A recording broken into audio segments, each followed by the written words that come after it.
This is the Hagmann and Hagmann Report for today. I'm Manic Monday edition. It's Monday, May 13th, 2013. I'm Doug Hagmann. With me in studio is my co-host, my son, fellow investigator, Joe Hagmann. Folks, you're about to hear 3 hours of unbiased, uncensored news, analysis, and information that you need to know in these perilous times. I want to welcome the new listeners out of Casper, Wyoming, also New Mexico. We've heard from a couple of people out of Idaho, Utah, Nevada, and internationally, France, Germany, and Luxembourg. I want to welcome you folks to the Hagmann and Hagmann Report. You're listening to the only show where news is presented to you in 3D. We look beyond the headlines, beyond the bylines, and bring you the news behind the news.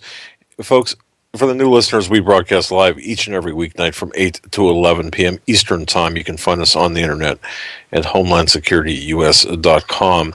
And thanks to the Christians United Broadcasting Network, folks, alternatively, you can tune into the Hagmann and HagmannReport.com. Spell that out in your browser, the Hagmann and HagmannReport.com. There, the Christians United Broadcasting Network has set up a wonderful, wonderful page where you can listen to us. You can also watch us when we are on video. I want to thank each and every one of you for joining us and for your belief and trust in us as we walk through this minefield of current events together.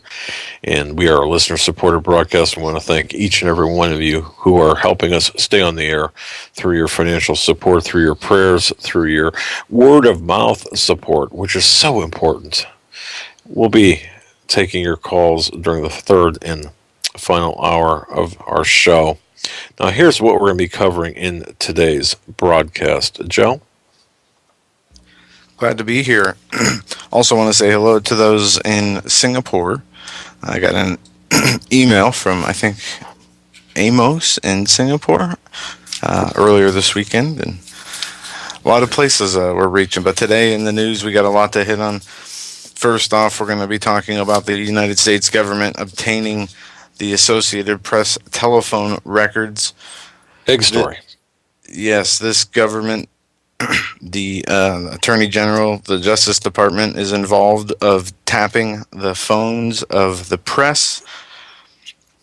In a breaking story which was revealed today, the Justice Department secretly obtained 2 months of telephone records of reporters and editors for the Associated Press in what the news says top executives called a massive and unprecedented intrusion into news organizations on how news organizations gather the news. The records obtained by Justice Department listed incoming and outgoing calls and the duration of each call for the work and personal phone numbers of individual reporters, general AP office numbers in New York, Washington, and Hartford, Connecticut, and the main number for AP reporters in the House of Representatives Press Gallery, according to the attorneys from the Associated Press.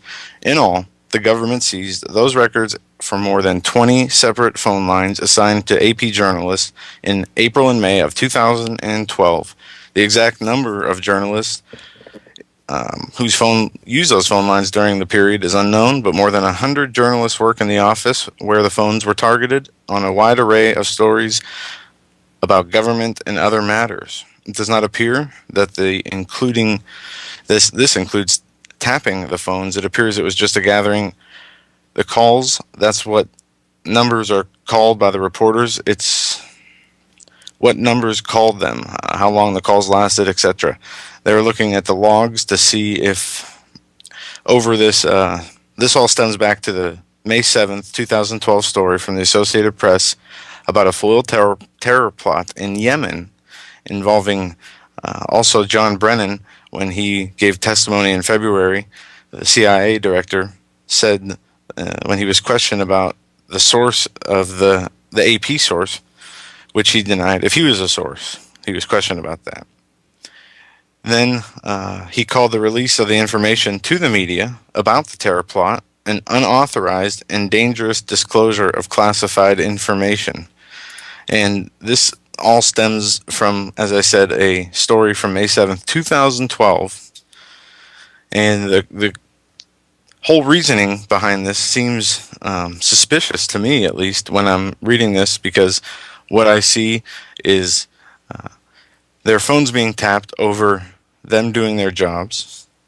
And not only that, but the government says that there was no terrorist attack plot or credible information in the original story that they were referencing. But anyway, in other news, IRS security went beyond, or scrutiny went beyond the Tea Party. If you guys haven't heard, the IRS has been caught targeting the Tea Party, anti-government groups, conservative groups, groups that teach the Constitution, auditing them, specifically targeting them in what can only be called a really political move by Obama and his administration to try to disrupt people opposing the government's views. On Canada Free Press, there's an article with a timeline stemming from 2010 on how the IRS targeted Jewish groups, Tea Party groups, anti-government groups, and Obama at one point laughed about it. Now, remember the old Nixon enemies list. This is much more dire, much more dangerous than that could ever be. It is clear that this is part of a broader Marxist agenda, and Obama is lying. We do have a clip from Lou Dobbs we're going to play later on this. And the IRS, to apply additional scrutiny to conservative groups, went beyond targeting Tea Party and Patriot groups to include those focused on government spending, the Constitution, and several other broad areas. The additional guidelines created by the agency were part of a timeline from the Treasury Inspector General for Tax Administration. IRS officials apologized Friday for the scrutiny, but new information suggests senior leaders were apprised of the effort as early as 2011, despite denials from the top. Republican lawmakers vowed to investigate and hold hearings, calling the revelations deeply troubling. The conclusion that the IRS came to is that they did have agents who were engaged in intimidation of political groups. And this is according to a Michigan Representative, Mike Rogers. He went on to say, I don't care if you're a conservative, a liberal, a Democrat, or Republican, this should send a chill up your spine. It needs to have a full investigation. And we'll have more on this in a little bit. And we are also going to be getting into Benghazi, the third rail, which is the question not asked.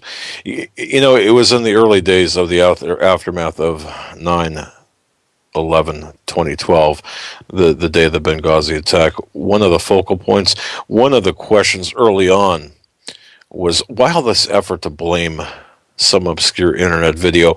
Why all this effort to blame the forces outside of Washington, to blame protests from a video? When it gets down to it, what is going to be revealed is, where was Obama and where he wasn't. That's what they're trying to hide here. It's my belief based on investigation, and it must be looked at the way it must be looked at. The question, that is, was Obama disengaged?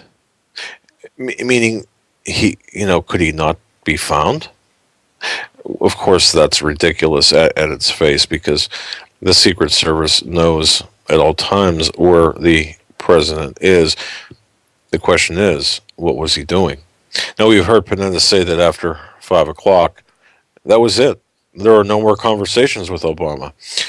After 5, that was it. Obama said, paraphrasing, look, do what you have to do. This according to Panetta. Do what you have to do. I got to go. And then he was off the grid for the rest of that night. Once again, that's according to Panetta. Now, this is why they deflected all this focus. This is why they tried to shift everybody's attention to this video or the other distractions. They were trying to keep any inquiries into Obama's whereabouts from being made, and of course the media dutifully complied. They didn't ask those questions. They're not asking that question now. We will, however. Also, according to Panetta, well, I informed the president. He said to me and General Dempsey, just do everything you need to do to protect lives here. I'm sorry, but that doesn't strike me the way that presidents would talk to the Joint Chiefs of Staff and to the Secretary of Defense in the middle of a pretty intense terrorist attack. You guys just go off and do what you have to do. Whatever you need, just go ahead and protect our people. Panetta said he left it up to us. You have any further communications with him that night? He was asked. No. Where was he? Why wasn't he reachable? 5 p.m. until the following day. Where was he? What was he doing? What wasn't he doing? Why was he disengaged? That's where, folks, the focus of this Benghazi scandal, at least the latest one, is going to end up. Now, Bernanke, the next story that we're going to be getting into, or another story we're going to be getting into, is Bernanke's global economic warfare, the Bank of Japan. Remember what the guerrilla economist V, Steve Quayle's insider, had said about this? The Bank of Japan just embarked on a deliberate act of economic warfare aimed in part against China and other nations of Asia. You see, this attack is in the form of the expansion of Japan's money supply and the related decline in the value of the yen, this to boost Japan's economy, falling in lockstep, folks, with the Fed. The Japanese are desperate to boost economic activity, albeit by imitating the Fed's own failed pro-inflation policies. The Bank of Japan creates a new yen and then sells its currency and buys dollars. This is what we're seeing today. The Japanese are one of the biggest buyers of U.S. agency securities, for example, essentially duplicating the Fed's own quantitative easing, or QE, where they keep mortgage rates low, and they're mortgaging their future as we are ours. But what neither officials at the Fed or the Bank of Japan understand is that their actions are futile in terms of creating real jobs and real growth, and dangerous in regards to inflation. 2% inflation over 2 decades destroys the purchasing power of the working people, but nobody at the Fed cares. Nobody at the Bank of Japan cares. In this, we want to urge everyone to tune into our special program tomorrow, starting at 9 o'clock at a new time. Instead of 8, it'll be 9 o'clock with Steve Quayle and V, the guerrilla economist. We'll be talking about this as well. Also, I want to mention this before we continue with news. Tonight in the second hour, we're going to be joined by the top attorney in New Jersey, Mr. Scott Bach, and we're going to be talking about confiscate. And I'll leave it at that. It's going to be a great second hour, but I just wanted to throw that in there. We talk about how bad the society has gotten, the immorality of people in our culture, the influx of homosexual marriage and abortions. Well, we hit a new low as a human race and as a population. Immorality on steroids. Lesbian parents put their 8-year-old boy through a sex change. Most rational human beings understand that a young child does not have the wisdom and maturity needed to make decisions that will affect them for the rest of their life. After all, a kid can barely make up their mind on what their favorite color is or what movie they like best, let alone huge life choices. So it is the job of a parent to help and guide the child to make the best decisions for them. After all, would a parent let a child choose what new job mommy or daddy will take? What city they're going to move to? What school to attend? Of course not. Parents are expected to intervene and lay down the law. A notable exception is the rare parent who will allow their child to go through a sex change as young as 8, because, hey, an 8-year-old is totally mature enough to know what they want to change their gender for the rest of their life, right? They may change their mind every other day on literally everything else, but no, not on this. They sure know what they want here. The lesbian parents of an 11-year-old boy who is undergoing the process of becoming a girl last night defended the decision, claiming it was better for a child to have a sex change when young. Thomas LaBelle, who now calls himself Tammy, is undergone controversial hormone blocking treatment in Berkeley, California, to stop him from going into puberty as a boy. The lesbian couple, has been married in 1990 by a rabbi and have 2 other older sons and grandchildren. But they insist their sexuality has nothing to do with it. Yeah, how does that work? I mean, you talk about sick. This is right up there with abortion, in my view. I know nobody was killed here, but you don't know what you kill inside a person when you do something like this to them, and it's horrifying to read this. Moving on, Homeland Security funded exercise portrayed homeschoolers as terrorists. In 2004, police in Monkston, Michigan, conducted a mock attack on a school bus as part of a terrorism response exercise. The terrorists portrayed in the exercise were not fanatical Muslims or even phantom right-wing extremists. They were said to be fanatical homeschoolers. According to the Muskegon Chronicle, the exercise was... That was Muskegon, by the way. Muskegon. I'm sorry. That was my typo. I'm sorry. Simulated attack by a fictitious radical group called Wackos Against Schools and Education, who believe everyone should be homeschooled. This according to Homeschool World, as reported in September 2004.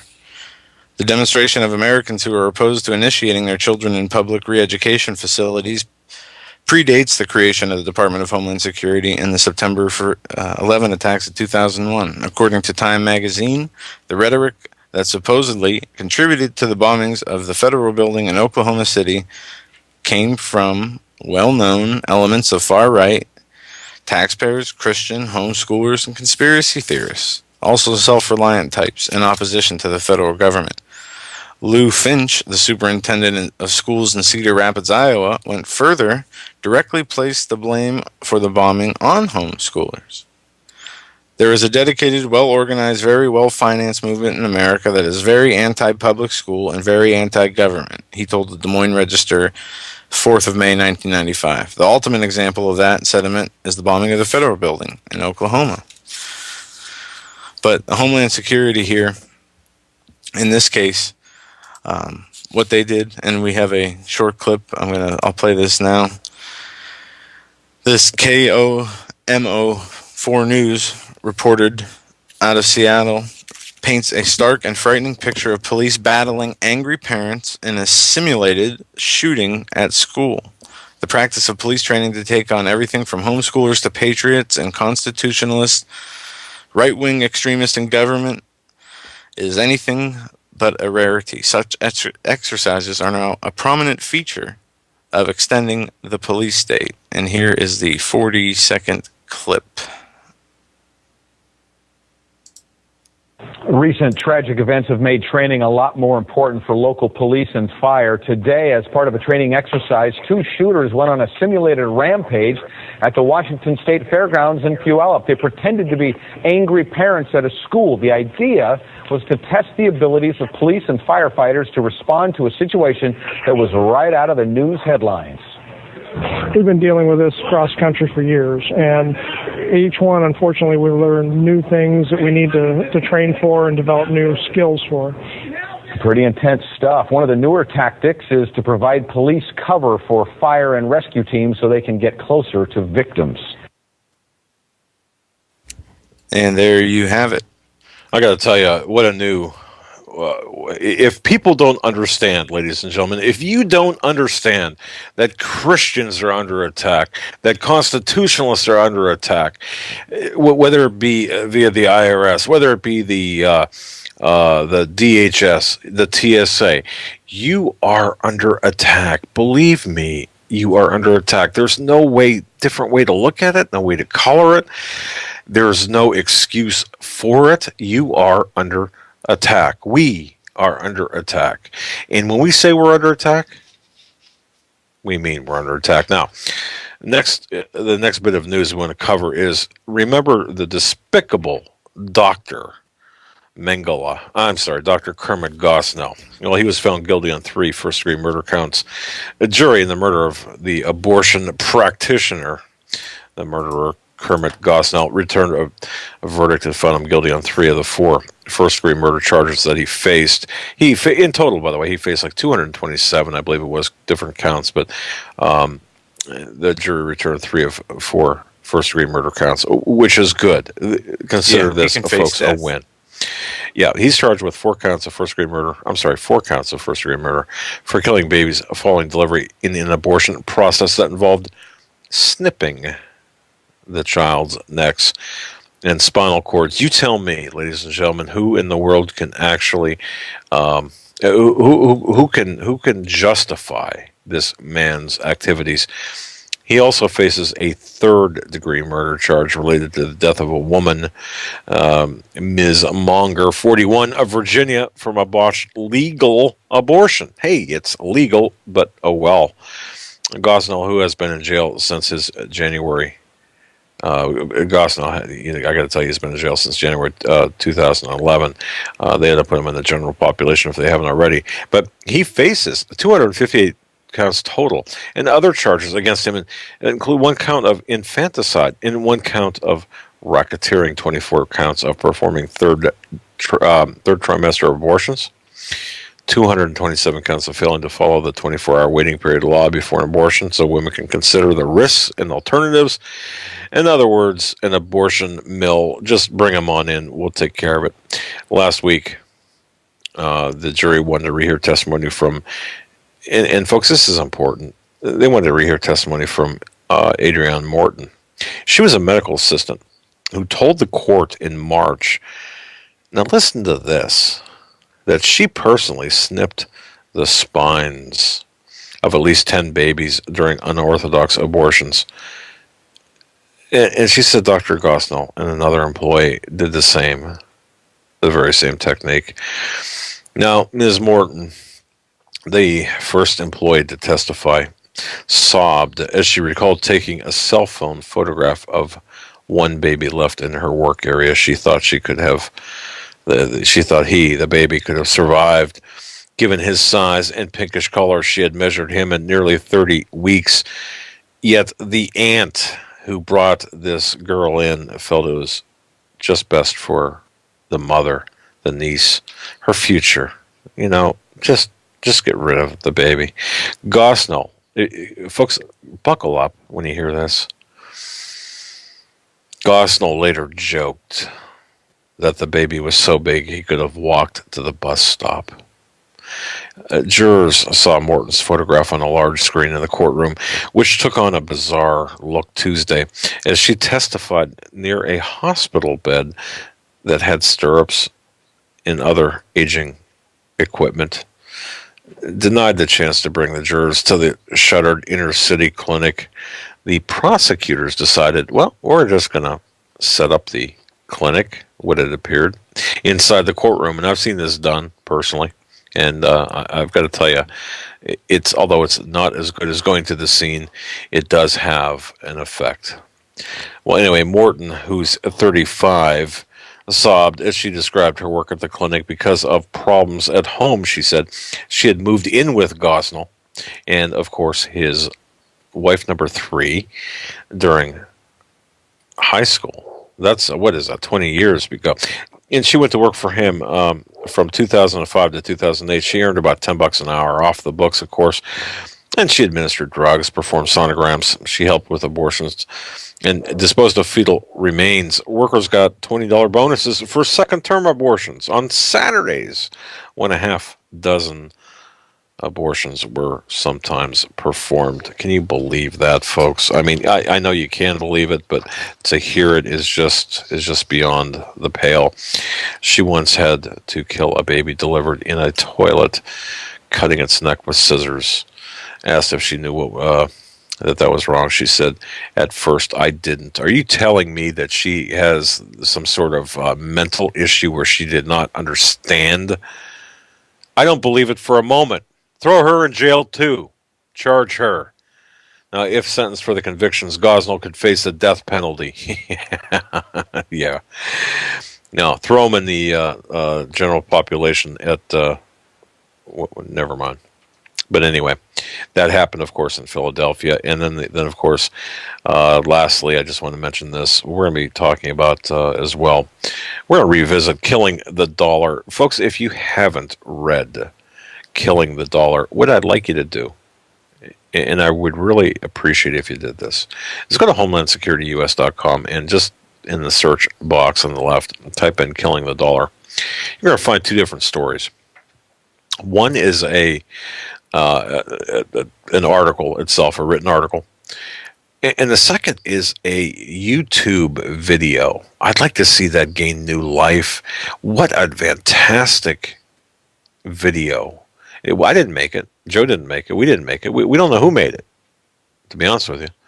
But the video is actually it's of my article, but it is done in such a fashion that it takes the information to an entirely new level, one that people can understand. And I have received numerous, and I mean numerous, emails from people who want to see not the dollar killed, but the story killed. You see, some might be surprised to learn that the fate of our economy, the fate of America's economy, it's already been determined. It's been verified and announced by the Obama White House. Yet it has received scant attention from the corporate media. In 2011, let me remind you that economist Kyle Bass interviewed a senior member of the Obama administration about its planned solutions for fixing the U.S. economy and our trade deficit. Well, among the questions he asked was about U.S. exports and wages, but the question itself was not nearly as important as the response he got. And again, this is a senior administration official, and the question has never been answered.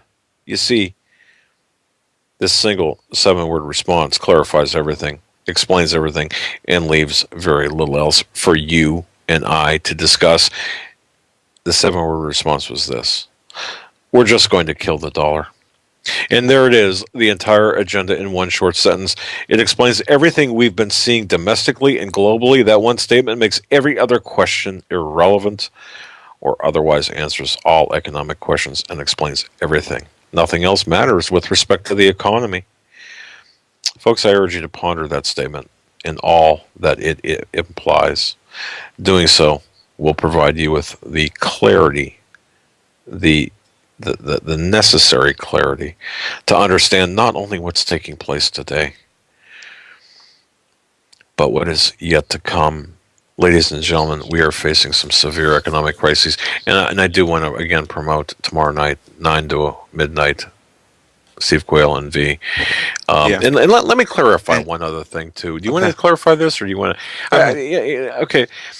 I've gotten a couple of emails over the last several days. Remember when V was on and Steve Quayle and we were talking about doing stuff to help people? Okay. Apparently something must have been misunderstood. What V was saying and Steve was saying is, of course, they would help people during our broadcast. In other words, answer specific questions. Email them to us. Email them to director@HomelandSecurityUS.com. What I do is I compile them all in a single page document, and then I send it off to Steve Quayle. I don't know. Personally, I don't know. I don't have V's information, so you've got to understand that I don't know who he is. But there was an issue where they said that they can help certain people. Well, there are a lot of people with a lot of money invested in 401ks and the stock market. Their situations are so complex. You can't answer them in a 5-minute audio segment. I mean, no 2-sentence emails. Yeah. Even some of the questions, Joe, you and I get are like, holy cow, Very intricate, complex, and time-consuming answers. Exactly. You would need lots of time. But the whole reason is that for bringing this up is because some people were sending questions as though they were talking to a financial advisor. Believe me, we are no financial advisors. In case you haven't noticed that, no, I mean really. So you can't. But yeah, and The whole purpose is making a distinction between some simple questions and you know major future financial planning with and that right. if you wanted his help with that, the issue was No, that it wasn't free. If it it was was like not. they were putting together very complex financial planning for the future stuff. Right. Basically, taking your portfolios, your stocks, your 401k advice to them and asking them where to put it, how to manage it. Yeah. Exactly. Yeah, So and that's one thing.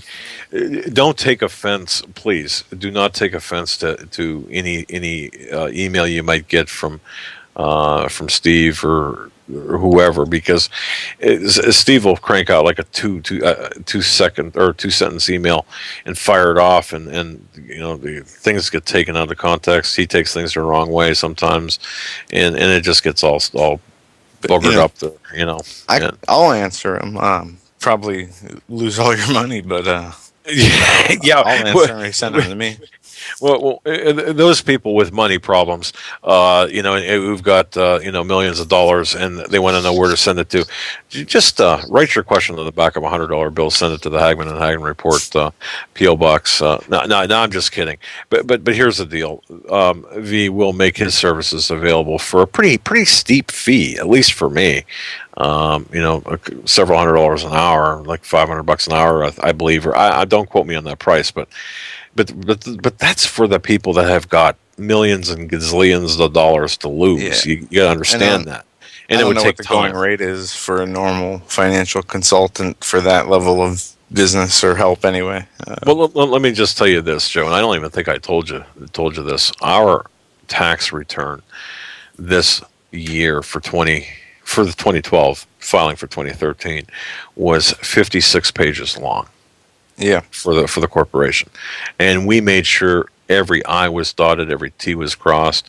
We paid a certified public accountant, and based on our meeting, my meeting with him, and his, according to his bill, he was getting probably $440 an hour. $440 an hour, roughly between four, and this is based on what I was able to figure, between $400 and $440 an hour. And you might think, well, that's pretty steep. Well, you're talking about corporate taxes, personal taxes, the bridge between the two. And then there were some other issues there because we had problems from the previous year that folks. Well, let's stop talking about that because let's the first time I was going to get a return in like 5 years, and it was hijacked by the Treasury Department Yes, over it was. student loan debt, all because my student loan was sold from a bank to the government, and it just a whole messed up issue. They took off the forbearance and said you owe more interest, and then my whole income tax got hijacked. And it wasn't a small amount. I was shocked that I was going to get that money back. First year filing married with my wife's income. Also, her income tax was taken, as well as mine, because we filed jointly.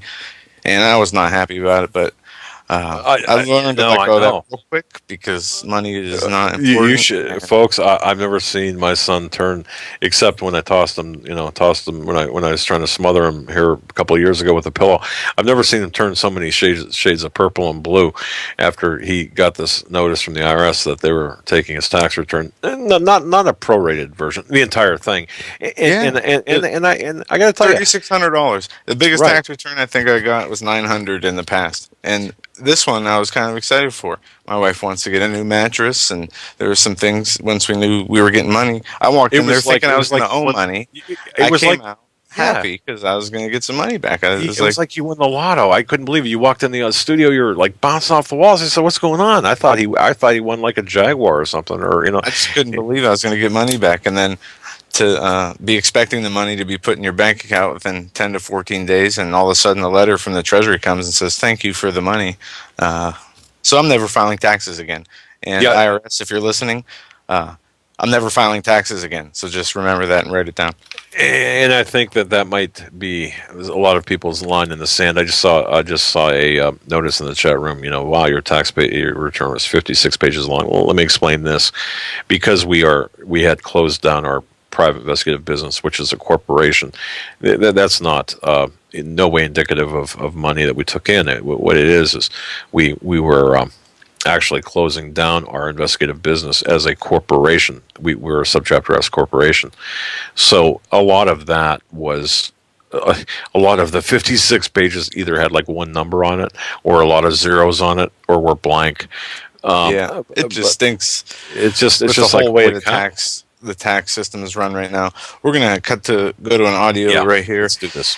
This is gonna sum up pretty much some of the IRS and Benghazi situation. As I watched part of this morning, can we still trust our government? This from Fox News talking about what's been happening in recent events from the Benghazi lies to the IRS targeting state enemies. Here it is. From the IRS targeting conservative groups to the distorting of the Benghazi talking points, is it safe to say we can still trust our government? Peter Johnson Jr. joins us live. Peter, what do you think? Steve, this week we learned through the Benghazi talking point changes that our White House didn't trust any of us enough to tell the truth. And our government's taxman disliked some of us enough to target Tea Party organizations who dared to advertise the Bill of Rights, the Constitution, and Patriot in their names. And if you get too upset about the culture of deception and Nixonian abuse of power, don't claim that you're worried about truth, justice, or the American way. You're just a partisan politician, and maybe even more dangerous than the terrorists who are still on the loose from Benghazi. It's not bad enough that the administration ignored the warnings, did nothing, and 4 brave Americans died. It got worse when the government spent 12 drafts trying to figure out how not to tell the truth about an obvious terror attack, and another 8 months trying to hide the deception. And now, our administration is loath to name the terrorists. They are, though, happy to say that the IRS knows who the real enemies of the state are, those who dared to criticize how, quote, the country is being run, unquote. Killing doesn't describe the shock to the body politic, and as former Congressman Kucinich said yesterday here on Fox, the tone is set at the top. The last week has seen how truth and political enemies are targeted. When governments speak, renames domestic terror as workplace violence, when a culture of deception is excused as mere bureaucratic infighting, when tax terror reigns, will we, Congress and the courts, allow the words, we, the people, to become a mark of suspicion rather than our unique American badge of honor? It's scary stuff, Steve. It is. It's very, very tough stuff going on this week. Made one minor change to the talking points drafted by and produced by the CIA, and even prior to that, had very few inputs on it. We would fully expect the investigation to be thorough and for corrections to be made in a case like this. And I believe the IRS has addressed that and has taken some action, and there's an investigation ongoing. That's right. And by the fact that that came out this past week, Peter, where, Jay Carney had said, we just changed one thing. Well, there are 12 different versions of it. Each version got further and further away. Unfortunately, a real culture of deception has been revealed, not only with regard to the Benghazi talking points. Forget about what happened before. The death of these 4 Americans, what a horror show. But a deception in terms of saying what the truth was. And now, the fact that the IRS has targeted organizations that have the words Constitution, Bill of Rights, Tea Party, Patriot in their names, those folks should not become a suspect class. And as Congressman Kucinich says, it comes from the top. It's a tone that's being said. The president has a lot to do this week to help restore confidence in our country, in our government, because a lot of people are saying, how can this happen? Sure. How can this be so sad and so wrong, apparently for so long with regard to the IRS and the Tea Party since 2011? Just doesn't look like the White House can keep their story straight. Lots to do, lots of work to do to keep our country going. Indeed. Great comments today. Good to see you, Steve. All right, there we have that from Fox News. Can we trust our government? Obviously, we can't. I don't know why they even asked that question. They should be making definitive, bold statements saying, look at what is happening in our government. Look at what they're doing. Even the left is questioning the left's MSNBC media, for whatever reason, is now questioning Obama. I have a clip here I'm going to play from Morning Joe saying the White House's response to Benghazi was inexplicable and mind-boggling. Also, there's chum in the water. There was another show that went on to say they were talking about impeachment on MSNBC.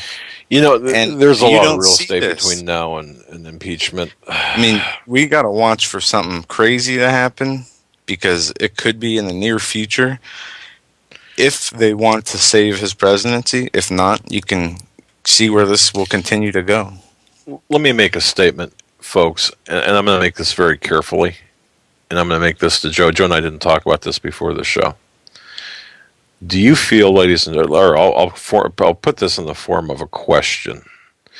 Do you feel, ladies and gentlemen, that there's an effort out there to make sure that Obama does not finish his second term? That's my question. And I'll answer like this. I saw an article where it said Democrats dream of permanent Obama White House, but whatever the Democrats were who were dreaming of that, I'm not sure. But this is more. Well, wait a second. Before that, remember the Illuminati, the Luciferians, the power brokers, the people that are the string pullers. They've got Plan A, Plan B, Plan C, Plan D, and if you don't fit within any particular plan, you're expendable. Just remember that. Go ahead. Tom Brokaw, we want to talk about the IRS investigation, but first we just have to play off of what Senator Dianne Feinstein said, that it was evident from the very beginning this was a terror attack. And yet Susan Rice is sent out 5 days later with talking points that have been changed from the CIA 12 times in 24 hours. The White House just not being straightforward about it from the very beginning. Susan Rice going 5 days after. That's the part that is so inexplicable to me, is that, you know, the debate that is going on prior to her appearance, that is going on now, about whether there could have been an appropriate military response, whether they're aware of what was going on. You cannot explain away Susan Rice's performance on those Sunday talk shows in which she said it was not a terrorist attack. It grew out of a domestic demonstration of some kind. She completely underplayed it and rewrote the script with the help of someone. I think we deserve to know who that is, because... You're doggone right, we deserve to know exactly who rewrote that. Not once, not twice, not 5 times, not 8 times, not 10 times, but 12 different incarnations of this script. And Susan Rice has got the cojones to go out on the Sunday talk shows. Look, folks, I don't believe she believed what she was saying. That audio cut short again, by the way. There was another minute and 40 seconds to that. We've been having, last week we uploaded a clip and it only played halfway. Yeah, I'm sorry, that great, another senior Paul moment. Paul Harvey, thank you. Yeah, another senior moment there. But what's interesting about, you said it could be the storage, the megabytes. Yeah. Well, the clip I played to begin with, Can We Still Trust the Government, had almost double the megabytes of that clip because it was shorter. And no, wow, it must not be the megabytes. So we're still having some technical issues there. And we're doing our best, folks, to get all of the technical issues rectified. I hope you feel that the sound is better. And by the way, I just want to remind everyone, we are also being simulcast on the Hagmann and HagmannReport.com. That's the Hagmann and HagmannReport.com, as well as Christians United Broadcasting Network. Right. And I want to say this: I'm sending a video to Troy from Christians United Broadcasting Network, so he can play it for us. Okay. Okay. Good. And while we're talking about where to find us, I got to tell you this. Go ahead. Oh, can I tell him, please?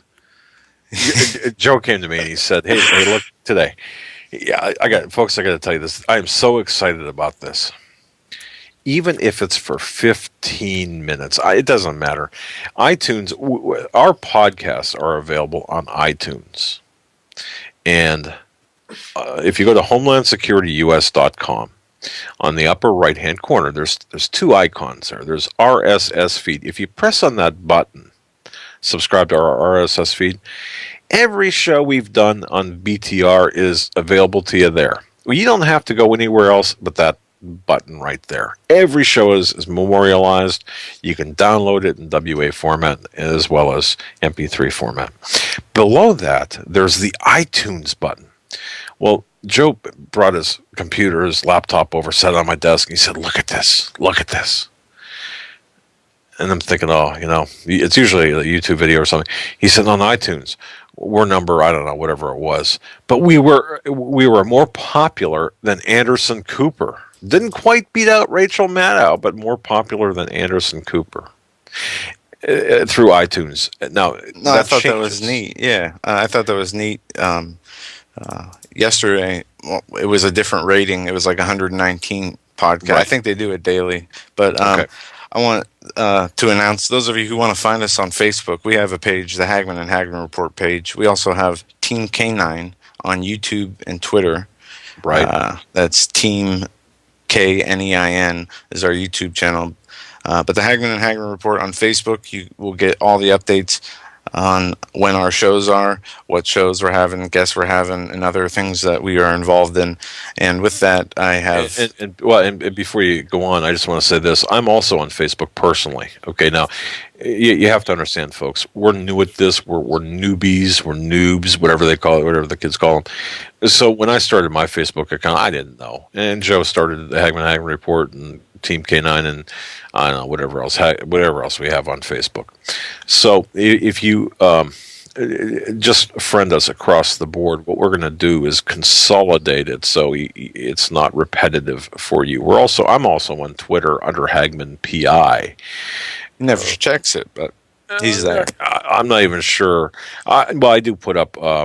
I do send out notifications of new articles. You'll never find anything personal. I never post anything personal. I never put jokes up. I never put anything, I just put up content that I think is important. But we're going to be kind of consolidating things. But Douglas Hagmann, I'm on there.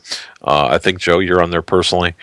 Team K9, the Hagmann Report. But again, if you want to just friend us across the board, and then we'll sort it out later. We'll figure it out. But it's just kind of neat. The social networking part of things. Don't share, folks. For example, one thing in preparation of the times to come, please take this to heart. If you've got a cell phone and you take a snapshot, let's say of your dog or your daughter or son, whatever, doing something funny or cute, and you post it to Facebook, please, I ask you that any photographs that you post, you strip the metadata from the phone, from the picture, because embedded in the photograph is the longitude, the latitude, the exact location where you took the photo from, the time of day, the month, the year, so on and so forth, along with other personal information that you don't want on there. So please, probably your social security number, your spending habits, blood type, yeah, and whether you're a good Christian or it's insane the amount of information that we as investigators would derive from images and actually submit into court hearings where somebody would say, "Oh, I took this picture, 10 months ago." No, you didn't. You took it 2 months ago. Let me tell you something. When you're on workers' compensation, you're not supposed to be lifting anything over 5 pounds, and then you got pictures of yourself, doing a handstand at a party with a beer keg or beer bong hanging out of your mouth. That'll get you into some trouble. So. Yes, it will. And anyway, yeah, absolutely. Oh, and by the way, 9 o'clock, top of the hour, we're gonna have Scott L. Bach, B-A-C-H. Joe arranged this through attorney Billy Bear from New Jersey. Scott Bach is he's a member of the NRA Board of Directors. This guy is one of the most highly acclaimed Second Amendment advocates in the entire state of New Jersey. He's going to be talking. We're going to have him on the second hour. I just want to note to the people who sometimes leave the second hour to hang with us during that broadcast. It's going to be something you don't want to miss. We're going to go to a clip of Lou Dobbs right now, and this is "Obama is a Liar." Through his teeth, Lou Dobbs on IRS scandal, President Barack Obama. And anytime you're ready, Troy. Lou Dobbs is host of Lou Dobbs Tonight on the Fox Business Network, and that's not all. Awkward They silence. You want me to sing this? groups whose goals included Yeah, you pay me not to sing. Well, Here we go. All right, here we go. And Bill of Rights. Anyone criticizing how the country is being run, anyone lobbying to, quote, make America a better place to live. And so my question to you is, does the president understate it when he calls this, quote, outrageous? What is outrageous is that the President of the United States this morning stands before the American people and lies through his teeth. That is what is outrageous. How did he This lie? president said, if we find out that they did these things, there is no if. The president must have forgotten that the Internal Revenue Service took the extraordinary step last week and admitted doing these things and apologized for doing these things. And then this president, as if he's sitting in a dentist chair and would have great reluctance, says that if they are found to have done these things, we will have to hold them accountable, as if that would not be his first and immediate and urgent action to take. This is a president who has lost his way. And the demeanor of this president in this press conference, angry and I absolutely as intransigent in his viewpoint that nothing, move along, there's nothing here. Certainly on Benghazi we saw that. But let me ask you, because the president said, I didn't know anything about it. I don't know about the IRS. Now they're saying that the senior leadership at the IRS, I didn't know anything about it, on the heels of Hillary Clinton saying, I didn't know anything about those extra requests for security in Benghazi, Libya. Who knows something about anything that matters? I mean, is there anybody who's minding the shop? Because it seems like if you've got all these groups being targeted by the IRS for extra scrutiny, and you've got our top diplomat begging for extra security in Libya, somebody should be paying attention. It goes beyond that, I think, Megan, far beyond that. This is far more serious than anything that I think had been contemplated last week when it first broke. This is an agency with an enemies list. This is Nixonian. This is a president whose inner Nixon is being revealed. This is a government that is out of control. But the IRS thing is not tied to him yet. The IRS is tied to him in the following way. He is, in fact, responsible for the nomination and the actions of the Internal Revenue Service, as is former Treasury Secretary Timothy Geithner. This is not an agency that exists, as he puts it, independently. The commissioner is appointed by the President of the United States. Schulman, previously there, he and the rest of the administration have been talking about, he was appointed by George W. Bush. Yeah. Schulman is a Democrat. He is a Democrat and had served in the Financial Industry Regulatory Agency before that. Schulman is the IRS commissioner, and he testified before Capitol Hill, he testified on Capitol Hill on March 22nd, 2012 about this, saying he did not acknowledge any of these practices and was adamant in his denials. We have a small clip. Can you give us assurances that the IRS is not targeting particular groups based on political leanings? There's absolutely no targeting. This is the kind of back and forth that happens when people apply for 501c4 status. Really? Absolutely. And let us be clear. This happens to be the politicization of the Internal Revenue Service was one of the counts against Richard M. Nixon in his impeachment. Let there be no doubt.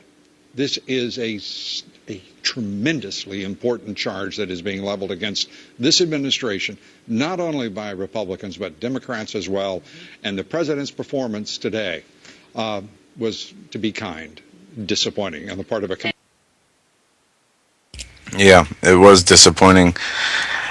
As Obama came out and acted like he had no clue as to what was taking place in the IRS, with them targeting constitutional groups, anti-government groups, and he said, I think he vowed to, he's intolerable, yeah, absolutely, blah blah blah blah blah. But this is something out of Brzezinski's book on dictatorship, autocracy, and totalitarianism, where it talks about how to, I guess he gives examples, historical examples from communism to the Nazis on how they're targeting and labeling, marginalizing, and doing directly this intimidation through right any means possible, whether it's regulation, taxation, is part of a totalitarian system.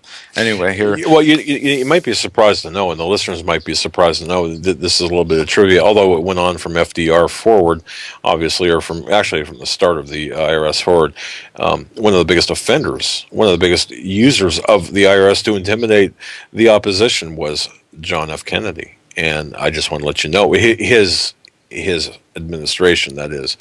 But Nixon obviously had a very personal enemies list that he had, as did Johnson. But so folks, there's a war out there. If you're Christian, if you're conservative, you've got a bullseye on your back. Yes, Backs, and gun control advocates are foaming at the mouth again, as there was a shooting at a Mother's Day parade in New Orleans where 17 were injured. None were killed last time I checked. And afterwards, a door-to-door search was done of neighborhoods. And we have Ron Paul accusing Obama of plotting with anti-American globalists to grab guns. I'm getting very, Joe. I'm getting very, very, very, very suspicious of these shootings. I am. Well, we will go into the details of the shootings in New Orleans later, but the Washington Post is already blaming the shootings on the Second Amendment, and Rand Paul talking about Obama plotting with anti-American globalists. If he's hanging out with Rockefeller, which I'm sure he does once in a while, well, then that is true, because Rockefeller is a self-proclaimed anti-American globalist. But this article goes on to say, a global campaign to confiscate firearms is setting its sights on law-abiding gun owners in the United States. Rand Paul, senator from Kentucky, warned in a statement over the weekend. Paul, a long-time Second Amendment supporter and strong opponent of gun control legislation, addressed subscribers of the National Association on Gun Rights emails list on Saturday to demand they speak up about alleged attempt to disarm Americans by way of United Nations treaty supported by the United States. The UN Arms Trade Treaty was proposed with the intent of curbing mass acts of violence in parts of the world ravaged by uprisings and civil war.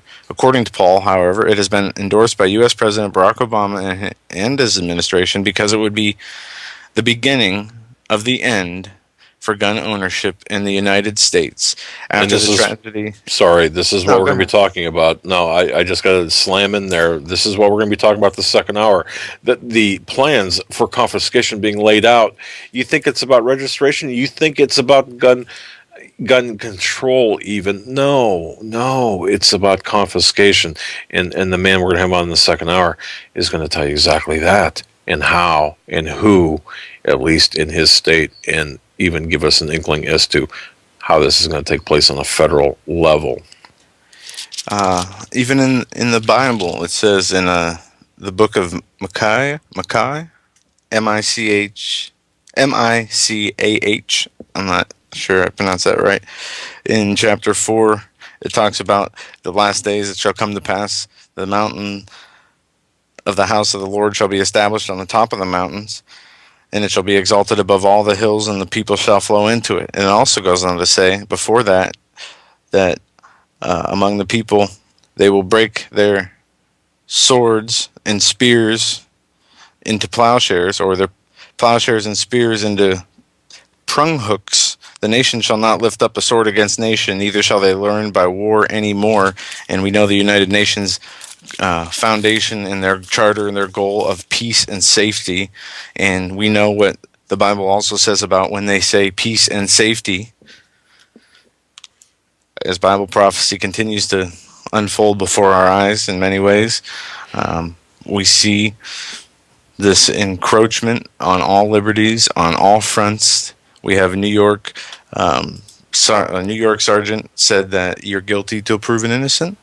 We have examples across the country showing us the effort of the gun control push and how they plan to implement it right in front of our eyes. Folks, you're listening to the Hagmann and Hagmann Report this Monday, May 13th, 2013. We'll be right back with our very special guest for the second hour, Scott Bach. And you know, one thing, let me slip in here. I hope everyone had a all your mothers out there had a great Mother's Day. And I hope everyone who has a mom reached out and let her know how much you love her. Hi, folks. Doug Hagmann here. You might know me as the co-host from the Hagmann and Hagmann Report, or as a frequent guest on Coast to Coast AM with George Norrie. If you're like me, you're tired and confused over today's headlines. You just don't know where to turn for accurate, concise information about really what's going on, what's truly going on in today's society. If you don't know where to turn for accurate, well-researched, and properly vetted news, I've got a suggestion. In fact, it's a requirement. Bookmark Canada Free Press. That's CanadaFreePress.com on the internet. It's just not for Canada. It's for news across the world. Judy McLeod, founding editor, has put together a vast array of talented writers like Kelly O'Connell, Daniel Greenfield, Dr. Idleta Johnson-Powell, a lot of guest columnists, very talented writers. Folks, that's Canada Free Press at CanadaFreePress.com. Now mobile friendly. Follow on Facebook, because without America, there is no free world. If you love pineapple as much as I do, I've got some great news for you. You're going to love this offer from Freeze Dry Guy. For the month of May, Freeze Dry Guy is offering the finest quality freeze-dried pineapple, a case of 6 number 10 cans yielding 114 servings at a special introductory price. First quality freeze-dried pineapple grown and packed with nothing added. This healthy treat works wonders with salad. It's great for snacking, hiking, hunting, camping, and for adding to your food storage program. And please note that Freeze Dry Guy's foods will store on your shelf for decades. Order now and get free shipping to your front door within the lower 48 states. This special introductory price is good until May 31st. For more information and a free complete product list, go to freezedryguy.com or phone 866-404-3663. freezedryguy.com, 866-404-3663.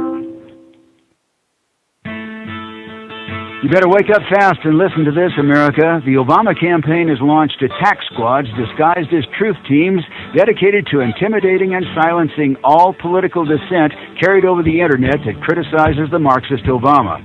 Truth squads specifically focused on covering up Obama's endless trail of lies, corruption, and subversion, and using the Gestapo power of our own government to police and censor the internet and shut down websites that dare to carry the real truth about Obama's Marxist coup. Remember the names of these Gestapo-style agencies that work right there in your neighborhood. KeepingHisWord.com, KeepingGOPHonest.com, and AttackWatch.com. KGB, SS, and Gestapo-style police-state gangster organizations that work to silence the important voices of patriot dissent, some of which have already been shut down by Obama's orders. Adolf Hitler would have been proud. We're the 21st century Tea Party patriots. You want answers? I think I'm entitled. You want answers? I want the truth. You can't handle the truth.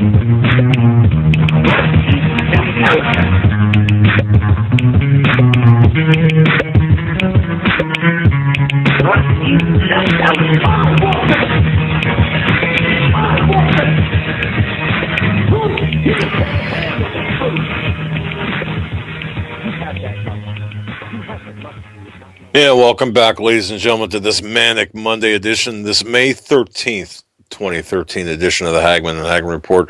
I'm Doug Hagmann. With me is my son, co-host, and investigator as well, Joe Hagmann. Together, we are the Hagmann and Hagmann Report. Of course, our home base is HomelandSecurityUS.com. That's HomelandSecurityUS.com. Our colleagues to the north, very important role they play in our agenda of truth is CanadaFreePress.com. That's CanadaFreePress.com.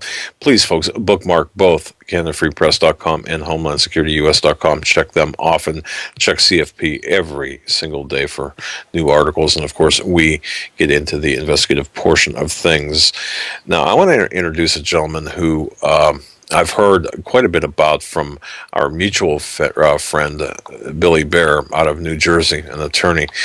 If I were to list, if I were to start naming, giving you all of the endorsements, all of his leadership and credential information, all of his statements with respect to defense of your individual rights, his memberships of various organizations that include your right to own a firearm under the Second Amendment. For the very definition of the Second Amendment, it would take me the entire show. That's how qualified Mr. Scott L. Bach is.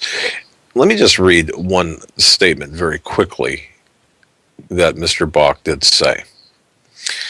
Defending freedom does not depend on someone else. It depends on each and every one of us.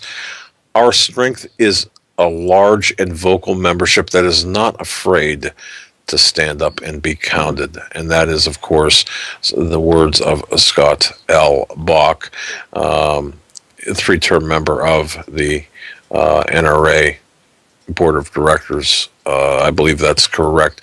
Mr. Bach, welcome to the Hagmann and Hagmann Report. Hey, gentlemen. Thanks for having me on. Well, thank you very much. And we want to welcome our new listeners for this second hour from Washington State, from California, also from the great state of Kansas. Want to say hello to our new listeners there. Mr. Bach, we heard a sound clip recently. And folks, I don't know whether you heard this or not. It was an open mic situation, and boy, those are some interesting. Yeah, we do have the clip. However, it's a little difficult to hear. But the bottom line on this was the agenda of gun confiscation beginning in the state of New Jersey. Mr. Bach, we're going to give you the floor, and why don't you tell us, if you want to start out by telling us a little bit about yourself and about what's going on here. Take us in whatever direction you want to go, but the issue here, the larger issue here, as you and I well know, and as Joe, we've talked about this, is our loss, or is the attack on our rights under the Second Amendment. But we're going to give you the floor, and go ahead and just narrate, whatever direction you want to take this in. Sure, and thank you for the floor. And let me just say, my background is I'm executive director of the Association of New Jersey Rifle and Pistol Clubs. That is the official state affiliate of the NRA in New Jersey. It's basically the State Rifle and Pistol Association of the Garden State. As you indicated, I'm also a member of the NRA Board of Directors, and in another life, I was a practicing attorney. And so... We'll forgive you for that, by the way. Thanks. I find myself heading up the Second Amendment movement in the Garden State. And to make a very long story short, what's going on in the Garden State over the last 6 months is a microcosm of what's gone on nationally. And our rights are under massive attack in New Jersey, even more so since the failure of national gun control this spring. We're now a scapegoat and a target. And, we can jump right into this hot mic thing, but I almost want to set it up with the backdrop so you see just how insane things are here. Sure. Let me just, if I can, just for your listeners, to briefly describe what New Jersey's existing gun laws are. So you put it in perspective from the rest of the country. Okay, here's how gun law in New Jersey works.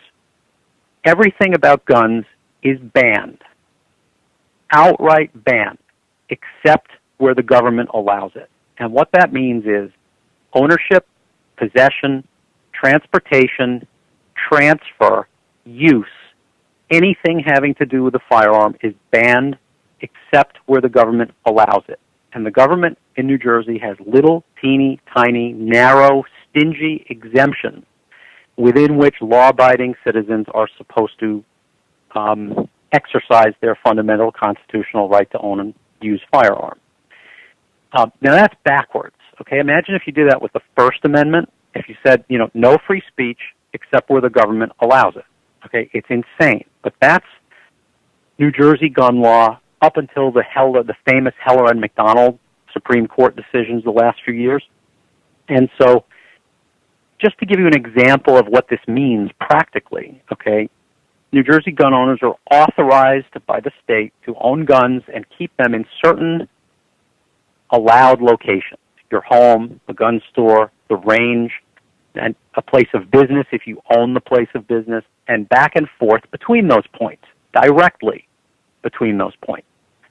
If you stop on your way to the range with a handgun unloaded and locked in your trunk for food or fuel or medical treatment, the moment you stop, you're outside the exemptions and you're unlawfully in possession of a handgun, which in New Jersey currently carries a criminal penalty of up to 10 years in jail and a $150,000 fine, if you can believe that. New Jersey gun law is basically, it's a gun banner's dream already. Okay, the Second Amendment has been choked off to a trickle in the Garden State. Now, enter what happened in Newtown. All right, and since January, the New Jersey State Legislature has been in what I describe as a feeding frenzy, falling all over themselves to introduce as many new insane gun bills as possible. And right now, since January, there are more than 80 of them, 80. Wow. 24 of them moved in February in the State Assembly. They've moved to the Senate where we've been battling, and we've been battling all spring.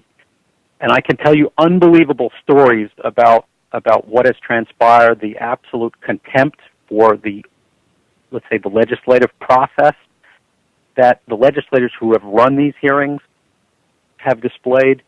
But just to bring us to where you started, which is this hot mic issue.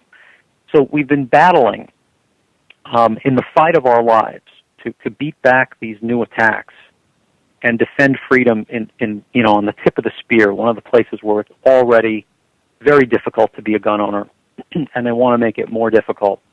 And at the conclusion of these months of hearings, okay, the microphone, the hearing finishes, and unbeknownst to three of the state senators on the committee, the microphone is still running after the chairman ends the committee hearing.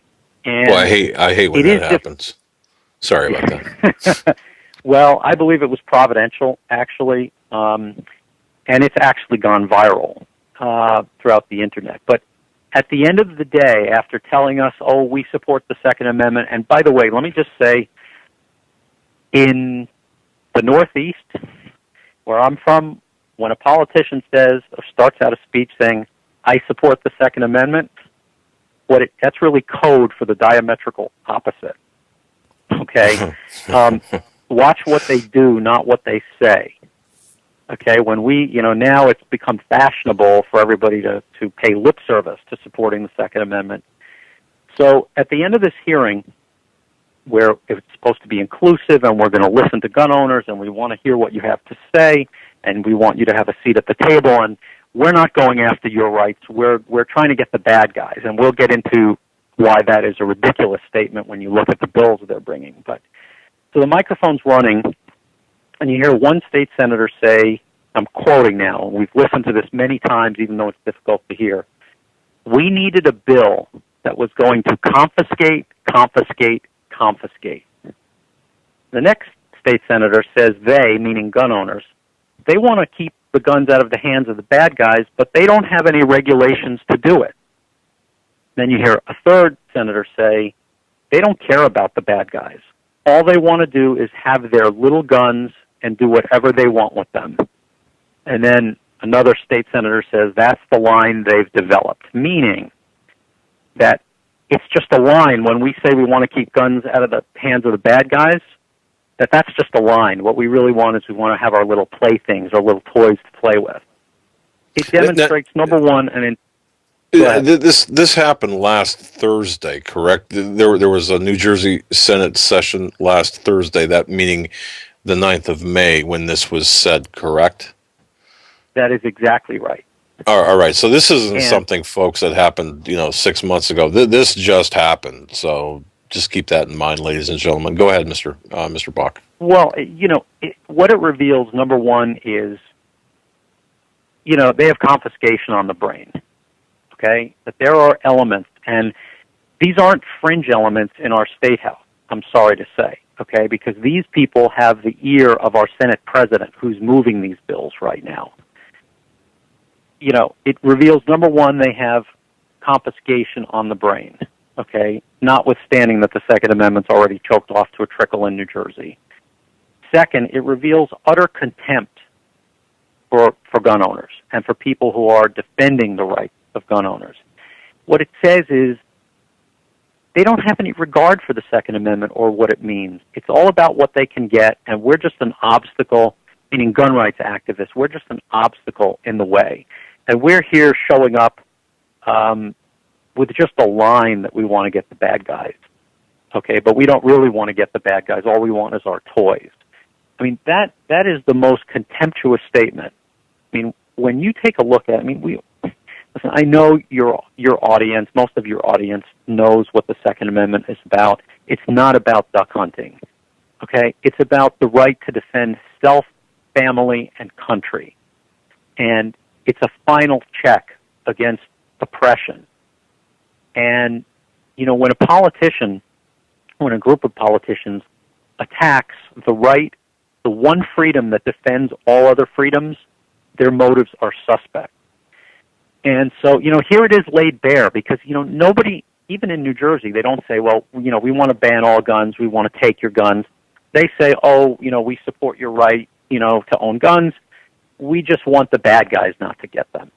Well, you know, we already have every law in New Jersey that's supposed to get the bad guys. You know, we still have crime here. You know, is that a miracle? I mean, they seem confused by why we still have crime. You know, we still have crime because criminals ignore gun laws. They laugh at gun laws. The only people who follow gun laws are honest citizens. Okay? Criminals are not going to, you know, if there's a gun that's banned, I mean, the notion, and there are gun bans in the current legislative package, the notion that, you know, if we take this particular tool out of society, that society will somehow be safer, is absurd. It's absolutely absurd.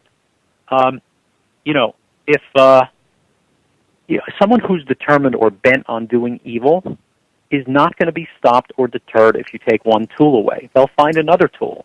I mean, That's you right. know, I mean, I expect the New Jersey legislature to ban pressure cookers. You know, I expect them to ban box cutters. You know, when do you stop? Are they going to ban cars? You can do a lot more damage with a car than you can with a handgun. You plow into a crowd with a car. Yeah, we need to look You no know, further than the drugs being illegal and the availability of drugs. I mean, they're everywhere, absolutely. and the criminals are selling them, and don't seem to have a hard time getting their hands on them. But this is all about, I mean, all anti-gun legislation to me is about outright confiscation, ultimately. Would you agree with that? I have come to believe that. Yes, I do agree with it. Look, I've dedicated my life to this cause, okay, and I've spent about a dozen years fighting on the front lines here. And at first, you know, when I got in, I was a little naive about it, and I thought, well, you know, maybe some legislators are just misinformed. Maybe they just need to hear the truth. We've been talking the truth to them in a very persuasive way for a very long time. And there is one inescapable conclusion that is revealed by this hot mic quote. This isn't about getting the bad guys at all. This is about choking off our rights. This is about a decades-long incremental plan to pick away at our rights. They're picking the low-hanging fruit when they can get it. You know, right now in this particular bill package, there's an attempt to ban 50 caliber firearms, which has gone through many iterations. First, they tried to say it only banned a single rifle, but it banned Civil War muskets, flintlocks, and muzzle loaders. Then they took those out of the bill, and it banned, you know, modern handguns and rifles. Then they took those out of the bill. You know, now it purports to ban a single gun, the 50 Barrett, 50 BMG, which, I mean, it's a $10,000 gun. It's not the choice of criminals or terrorists. The thing weighs 40 pounds. It's 4 feet tall. You know, it's a phenomenally expensive gun. It's impossible to conceal. It's the kind of gun that doctors and lawyers buy, who are precision target shooters who can afford that. So they go after the low-hanging fruit, and then what happens is they pass their bans, they pass their bills, Okay, they passed their assault firearms bans and their magazine limitations, and guess what? Then we still have crime. So they come back and say, well, it was a good start, but we need more. If we just pass another law, and it becomes a cycle that can never be fulfilled, if you project it out to its logical conclusion, where it goes is eventually there's nothing left. So, I mean, my message to you, my message to the listeners is this fight is real. Okay, I mean, there's a lot of people listening from different parts of the country who say, well, I live in a good part of the country. They'll never do that here. Well, guess what? 50 years ago, New Jersey was like that. And the only reason it got that way is because we were collectively asleep at the switch. You have to be vigilant, okay? You may feel temporarily emboldened that national legislation was just stopped in its tracks, apparently against all odds. But let me tell you, they're going to keep coming back and biting away and chipping away. And everyone needs to be vigilant. Everyone, especially the folks, the people who are saying that'll never happen where I am, are the ones who need to be awakened the most. You know, it's said you can be an example or a warning. Well, you know, New Jersey's a warning to everybody else. We lost our liberties here decades ago, and the fight to even hold the line now where it is incredible, let alone to make proactive strides in the other direction. So it's pretty crazy in the Garden State. Well, let me ask this. Let me make a statement first. I've got to believe, just from the comments we've received through emails and letters, truthfully, Mr. Bach, I believe our listening audience is perhaps one of the most educated audiences in talk radio history. I really believe that. Most articulate and educated, and on the cutting edge of the informational curve, where they're seeing what's taking place. We're seeing what's taking place, whether it's in New Jersey or other states. But you mentioned New Jersey being the microcosm of what's taking place nationally. I've got so many questions, and I know our listeners do too, but how do you fight something like this?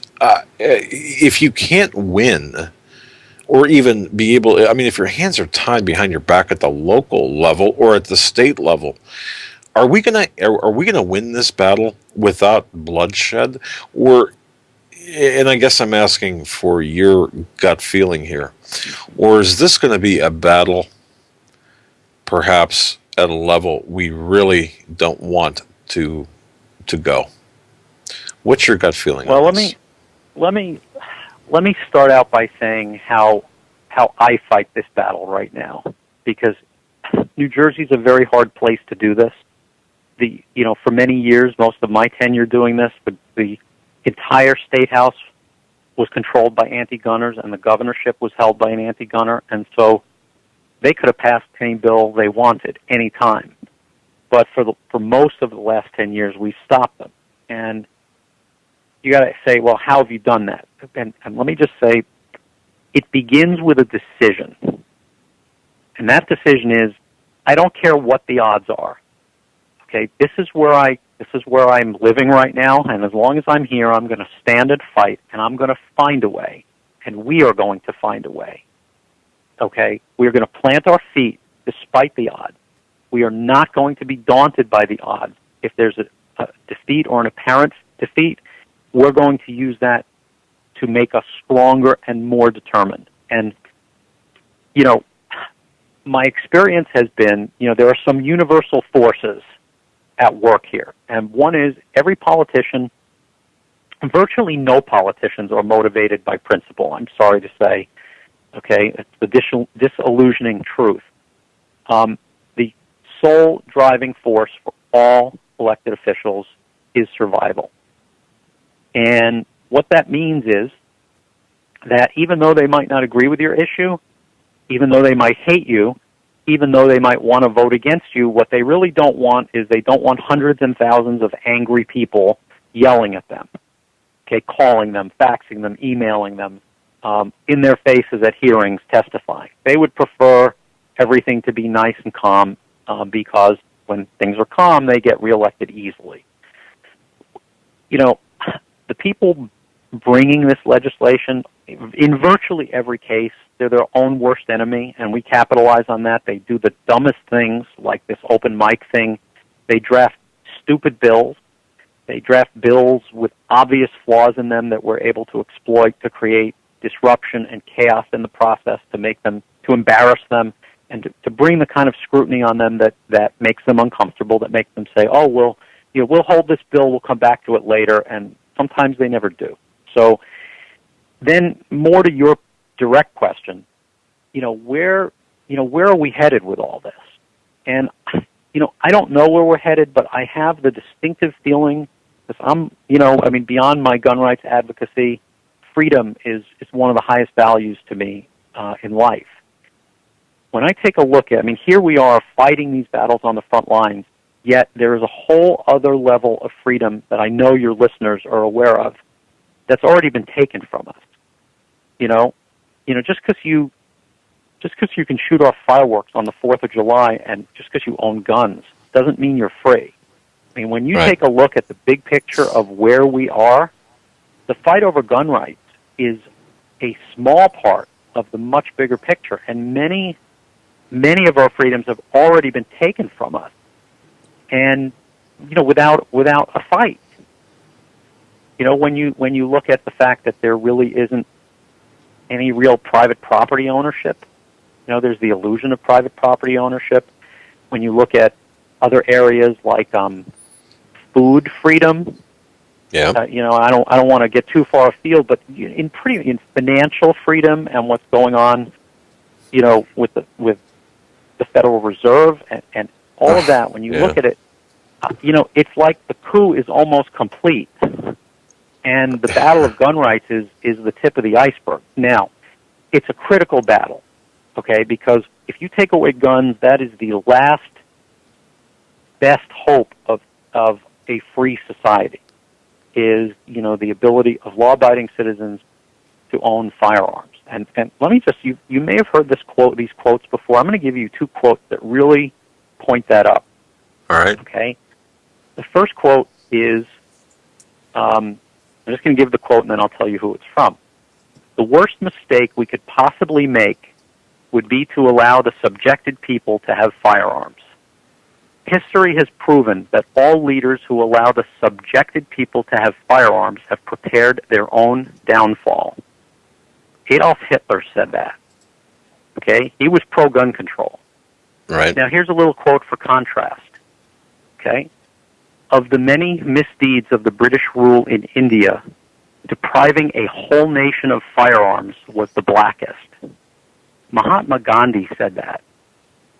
The ultimate pacifist, nonviolent resistance, understood, okay, that on a collective basis, the ability of a population to be armed as a check against oppression is a black mark. So, where we're going with all this is the fight for gun rights is it's the one freedom that stands in defense of all the others. Firearms enable the people, by the possession of firearms. It's a check. It's the final check. You take that away, there's nothing left. So it's a critical battle, to be sure, but those of us fighting on that front also have to be aware of the bigger picture in which that battle is taking place. And there's a lot of ground that's been lost in other areas. England still has private possession of... Yeah, thank you. Yeah. England still has private possession of long guns. Are they free? I don't think so. Well, yeah, and well, just talking about New Jersey itself, for example, with what you have, the laws, the restrictive laws of New Jersey. What about civil disobedience? What would happen? Do we have enough men in New Jersey, or for that matter, do we have enough men or women with guts across the country to say, you know what? You could pass whatever law you want. It's against the Second Amendment. We're not going to comply. Is that a possibility? Civil disobedience, is that possible? Well, go ahead. Certainly possible. It's certainly possible, and there is a small but growing movement in New Jersey for I will not comply. There are some organizations promoting that right now. I mean, in the end, look, there are people who talk tough, and then there are people who don't say anything at all. I don't know the answer to those questions. I hope to never find out the answer to those questions. Man, I got involved in this movement, or the part of the movement that I am involved in, which is, let's say, the tip of the spear. Dealing with the legislators head on. That's more where I'm at. I understand there's that other part of it behind that. I don't know where it comes out. I really don't. Okay. Well, again, yeah. Most of our freedoms have already been eroded without a fight. Yeah, exactly. And I mean, Billy Bear and I, we've talked many times. You know him well, correct, Billy? Sure. Bear? Yes, all right. And it's our conversations are almost circular in we're talking to each other and saying, well, where's this going to end? What do we do? How do we avoid a bloody fight like Lexington Green? And of course, the restrictions were less severe at the start of the Revolutionary War than they are today. Yet very few are standing up for their rights. And as you mentioned, our rights everywhere are being eroded. It's going to be a numbers game. It's going to be a game of guts, really. Do you? I don't know. Do you have any cautious optimism, I guess, left in you after 12 years of this fight yourself, or are you like? Are you like, holy cow? This is going to end up badly, perhaps? No, I mean, of course, I have cautious optimism. If I didn't, I'd throw the towel in. I mean, look, we've been able to stop most of the legislation that's come down over 12 years in its tracks, even though they had the numbers to pass them. Now, it's going to be different this time because of the juggernaut, the national juggernaut that's coming down, post Newtown. But look, the answer is you won't know if you don't try. And my end of things is on the front edge of the spear. Okay, in other words, dealing with legislators and legislation in the legislative arena. That's what has brought me to this. I think there is I don't even want to get into speculations, sure. Of beyond that point, other than to say that's a hard fight to win for many reasons.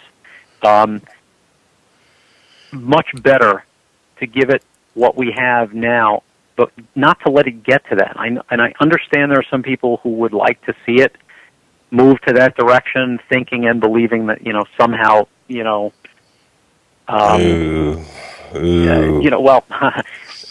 I don't. That's not my fight. Okay, that's unfortunately, that fight starts if my fight fails. And sure. I've given my life's work, my career. I've given it all up to fight this fight because I've been led to do that, and because we've been able to make progress. We've been able to stem a tide that seemed inevitable. And some people say, well, who cares about New Jersey? And I would say everyone should care about New Jersey because we're drawing fire away from the rest of the country. We're making the other side spend resources. Okay, we're making the other side work very, very, very hard for every gain that they have, and that's saying something. That is saying something in a place where they can pass anything they want. The other side has had to work very hard. We have made their lives very difficult, and we're going to continue to do that.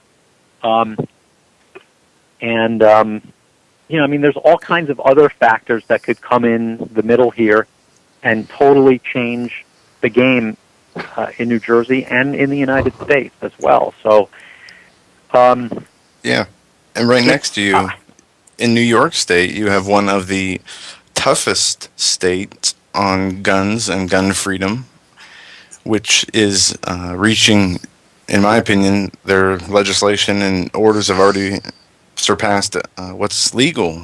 I mean, you can't put restrictions the way they're doing on the Second Amendment, and it is wonderful to know that there are good people fighting to keep the Second Amendment part of our freedoms. Well, as an attorney, yeah, let me ask you a question. Doesn't the Constitution, I mean, a state cannot make a law that goes against the Constitution, can it? Well, obviously they can. They have. Yeah, I mean, the answer is the Constitution is not self-enforcing. Okay, so if a legislature passes a bill that's unconstitutional, that law will stay there until somebody challenges it. And the law in New York is being challenged right now by the New York State Rifle and Pistol Association. There's some great guys over there, leading that fight. But that is the most disturbing thing. I just have to tell you, as I've seen some of the decisions that have come out of the U.S. Supreme Court over the last few years, in the end, if the courts are, the place of last resort, my personal view as an attorney is that our system's flawed. Okay, I mean, if the U.S. Supreme Court can do some of the things that it's done, the Kelo decision on private property rights and eminent domain, and looking to international law for guidance, and basically twisting and contorting the law in Obamacare to find the result that you want. I spent a lot of time asking myself, how could this happen in our system? Because, we have the greatest system, supposedly, in the history of the world. And I've always believed that. And I was taught in law school many years ago that, judges are blind and they administer justice, and Supreme Court justices protect the Constitution. I've asked myself, how could these decisions come out of our Supreme Court? And how could that happen in our system? And the answer is pretty clear. Our system requires the people within it to want to uphold and maintain the system. If the people within the system want to tear it down, they can, and it is vulnerable to attack from within. So, we're back to the difficult scenarios, but that's the conclusion I've come up with. That's, it couldn't have happened. These things couldn't be happening without that as a possibility. And it's a scary thought, but it seems to be where we're headed.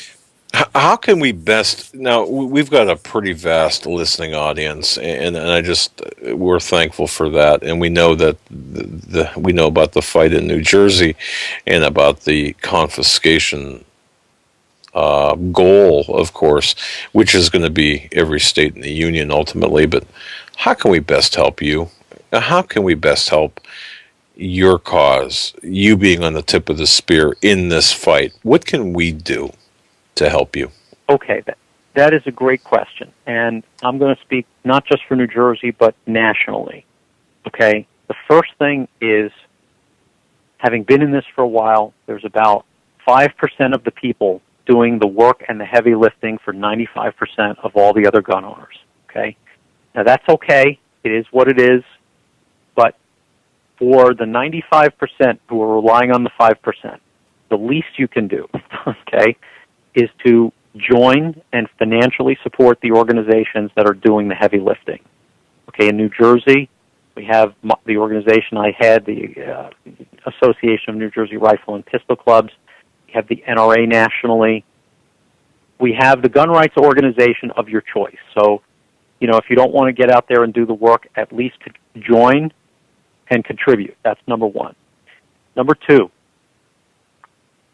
get the email alerts from all the gun rights organizations, okay? Because the only reason the NRA has power and that my organization has power in a state like New Jersey is because we have a lot of members. When we go to Trenton or when NRA goes to D.C., our power comes from the fact that we have a large and vocal membership, like in the quote you read at the beginning of the show. And that is the truth. We are nothing without our members. And sometimes people, when you get an action alert or a request, we send out action emails and action alerts to our members and people who subscribe to our email system. and it will say, here's the bill that's coming up. Here's who you should call. Here's what you should say. And you would be surprised how many people actually pick up the phone or send an email, and the difference that makes. Okay, in legislatures, it's like I said, if they're not going to see the light, they're going to feel the heat, and if they don't feel the heat, they're not going to act. But when their phones are ringing off the hook, when they can't do business because they can't get a line out, when they have thousands of emails in their inboxes and faxes jamming up their machines, and the phone calls are coming in and the letters are coming in, when one person's writing a letter, they may feel, well, what difference does my phone call or letter or fax make? And the thing to remember is the power of one is really the power of all. When you're taking that action, it's not just you, it's being magnified. There are thousands or tens of thousands or even millions of people acting in concert. And that is our power, our collective ability to focus our energy like a laser beam where it is needed, when it is needed, to apply maximum pressure at the best time to do it. So, get on our email list, and when we ask you to do something, there's some groups that send out 10 emails a day. Okay, we don't do that. And we ask our members to do something, it's for a very good reason, and they know that. When we sound the alarm, it means all hands on deck. And so that's another thing that can be done. Okay, let me stop you right there. What website should we direct our listeners to best for your initiatives in order to get that accomplished, to get the email alerts? Which website would, or just like the NRA and the various other associations? Sure. Well, starting in New Jersey, my organization's website is it's kind of a mouthful, but it's anjrpc.org. That's anjrpc.org. Or you could just Google Association of New Jersey Rifle and Pistol Clubs, and we have in big bold letters a place where you can sign up for free email alerts. Certainly the NRA ILA, that's the Institute for Legislative Action, you can sign up for email alerts there. There are, of course, other organizations as well. I will say that the organizations I've named, are the ones doing the heaviest lifting. And, they also take the most heat and the most criticism, and there are some people that like to bash us.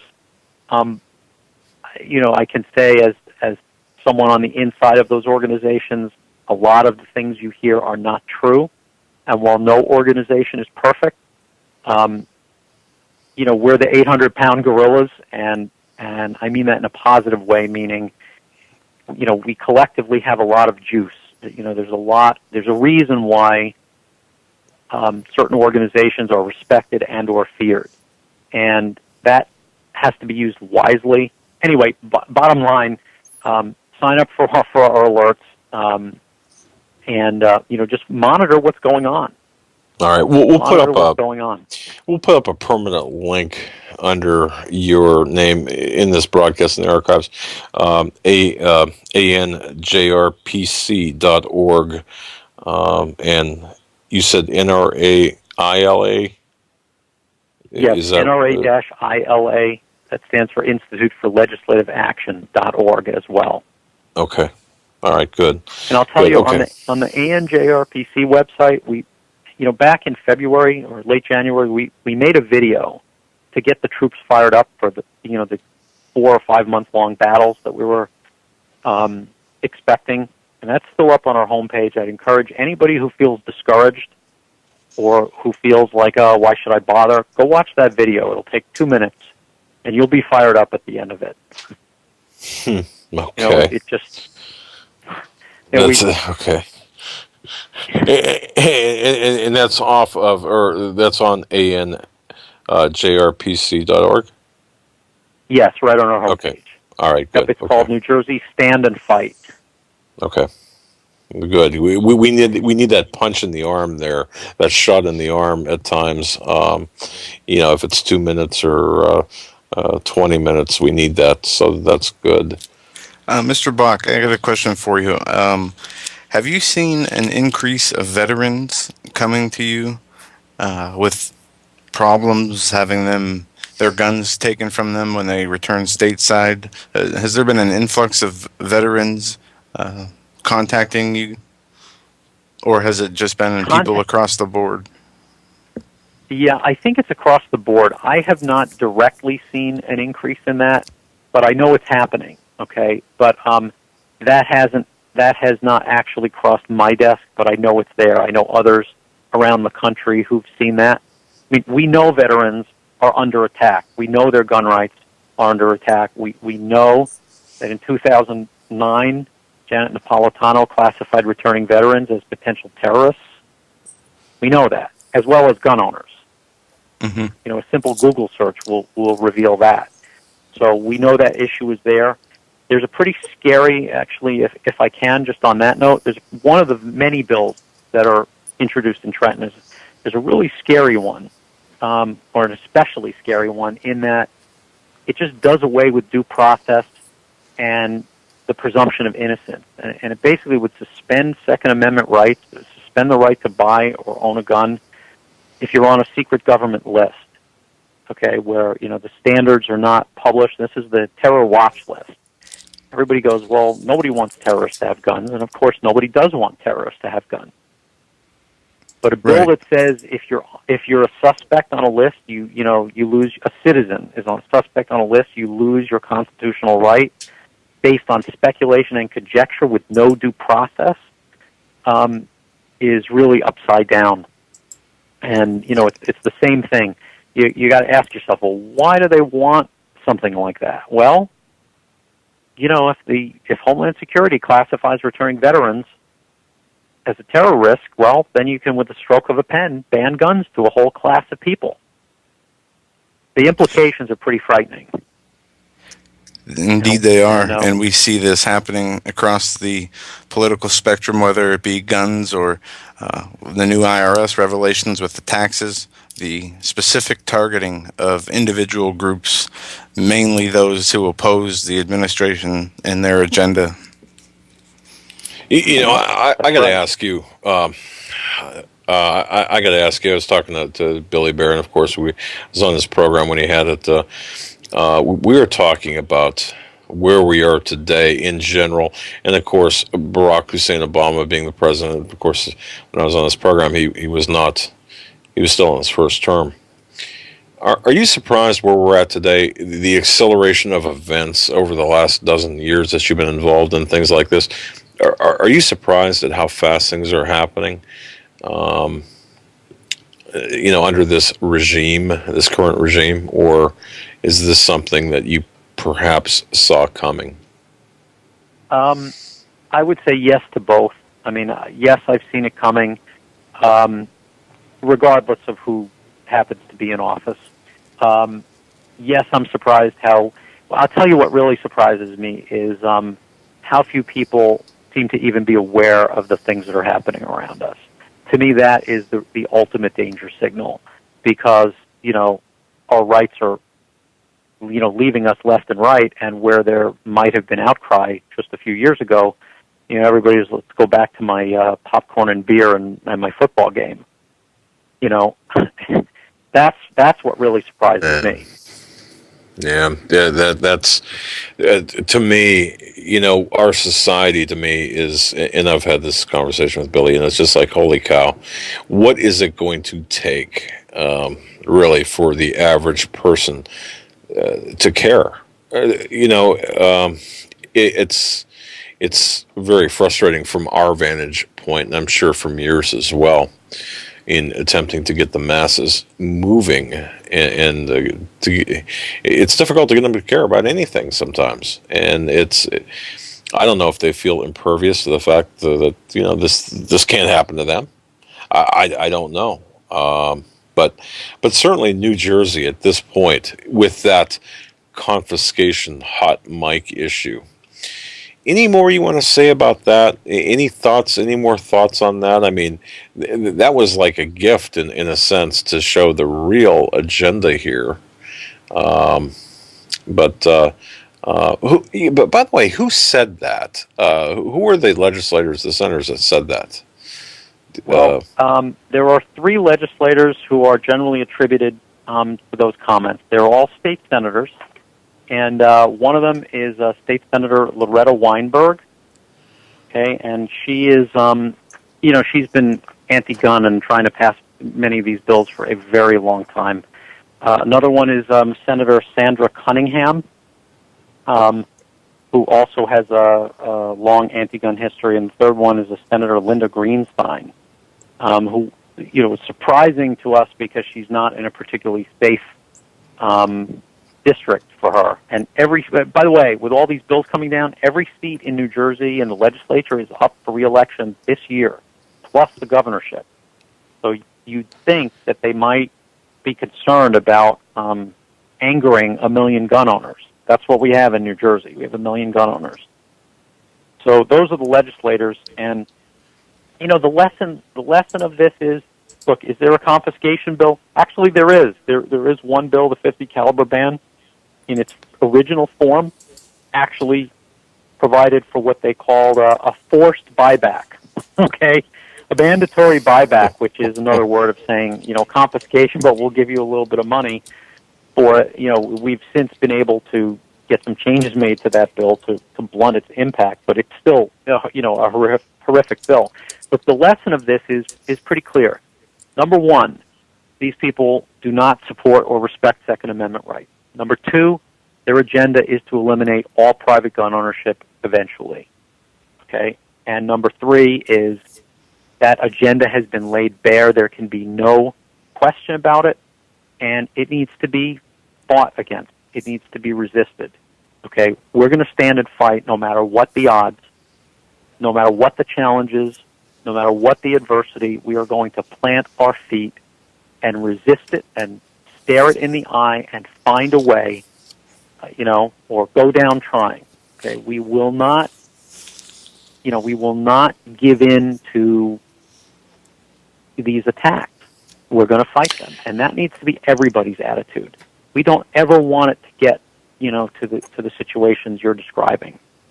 Right, and nor one do way we. to do that is, yeah. And we're going to exert willpower on this. And it's funny when you do, even in a place like New Jersey, stuff happens, and bills get held. Today we had the Senate was supposed to vote on 15 bills, and 4 or 5 of the worst ones, just they don't know what they're doing and can't do it right for them, have now been pushed off a couple of weeks because they had to fix all kinds of problems in their bills. And now we're going to be looking into the summer session, and all kinds of new opportunities open up every day. But if you just decide, the fight's lost, why bother? Then none of that ever happens, and you get your rights steamrolled. I got a pretty good question here from a listener in Kansas, near Kansas City, asking if, given the names of the state legislatures of New Jersey, if that person from Kansas would write a letter of objection and disdain, basically, but of objection to the state legislator in New Jersey. Would that make a difference? I mean, somebody from out of state commenting on this, is that something you would recommend, or? Yeah, I mean, we would encourage that. Again, people that don't see the light have to feel the heat. Now, will it change their votes? No.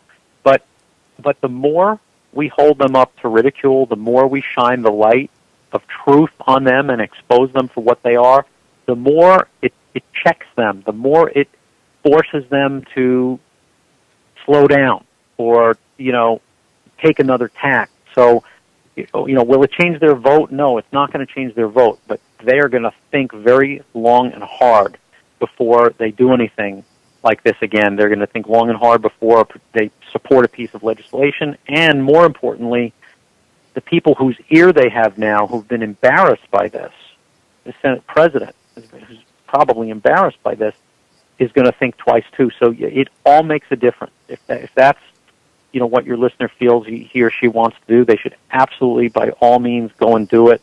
Okay. The alert with their information's on our website. You can just click on it to see who they are. Okay. And how to contact them.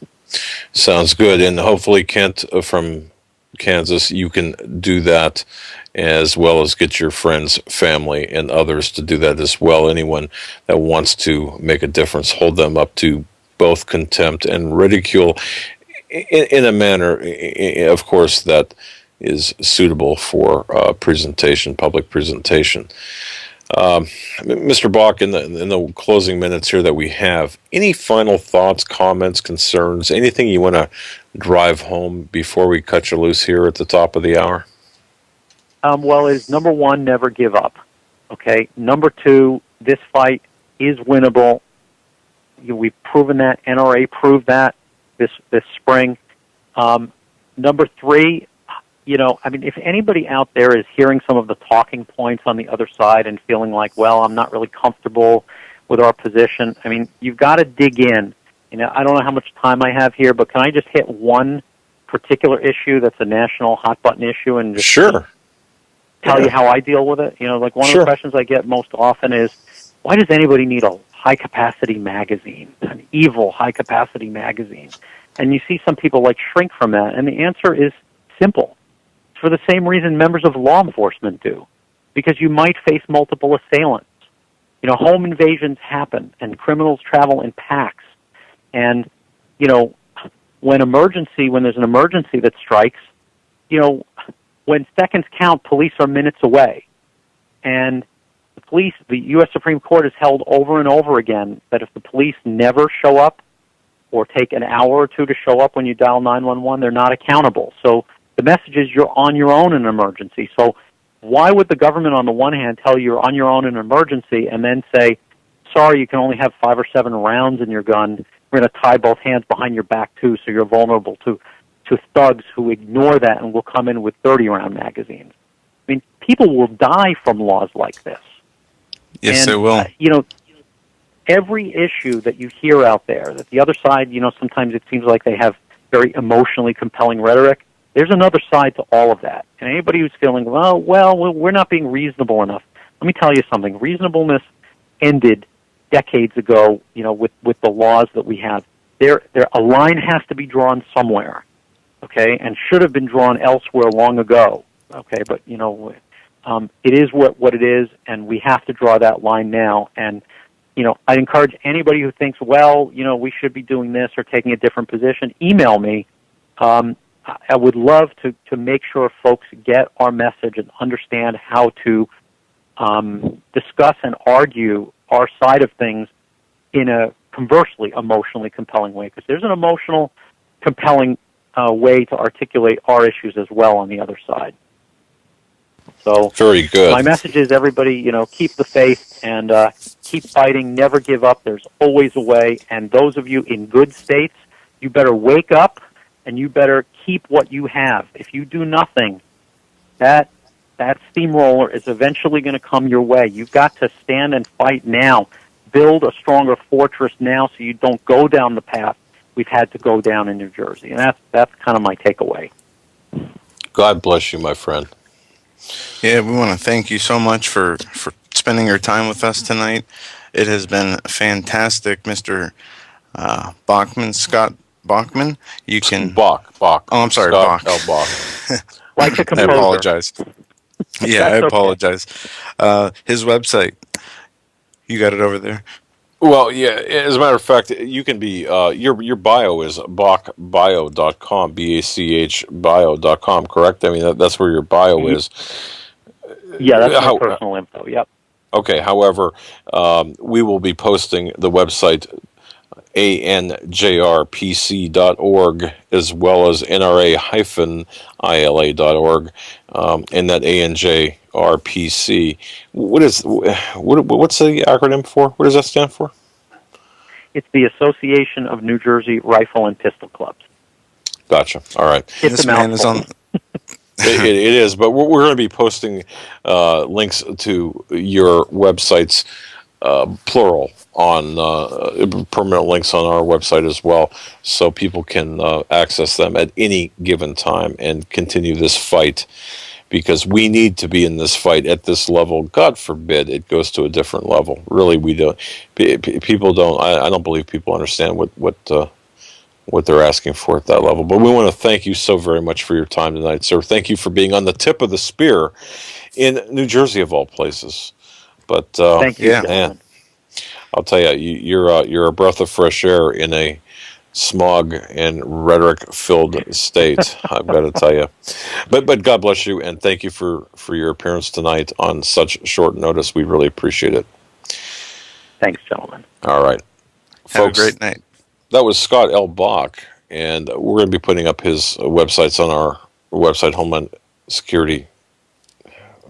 US.com. US.com. Yeah, again, a senior moment there. But like you're forgetting your address. Well, sometimes I've done that. But I got to tell you, with me, this is a personal issue to me because I think that there are so many people out there that'll say, "Bring it on," or let's rock. I can picture that Married with Children, Al Bundy. Well, let's rock, and they just don't know what they're asking for. And if we can at least stop the erosion of our rights and then gradually, incrementally get them back, that would be the best case scenario. Will it happen? I don't know. Folks, you're listening to the Hagmann and Hagmann Report on this, the 13th day of May 2013.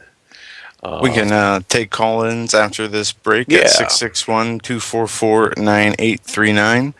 That's 661-244-9839. You just heard Scott Bach from New Jersey, fighting at the tip of the spear, as you said, to protect the Second Amendment rights we have left, and especially in his state of New Jersey. But we'll be right back after these short messages, taking your phone calls and more. Stay with us.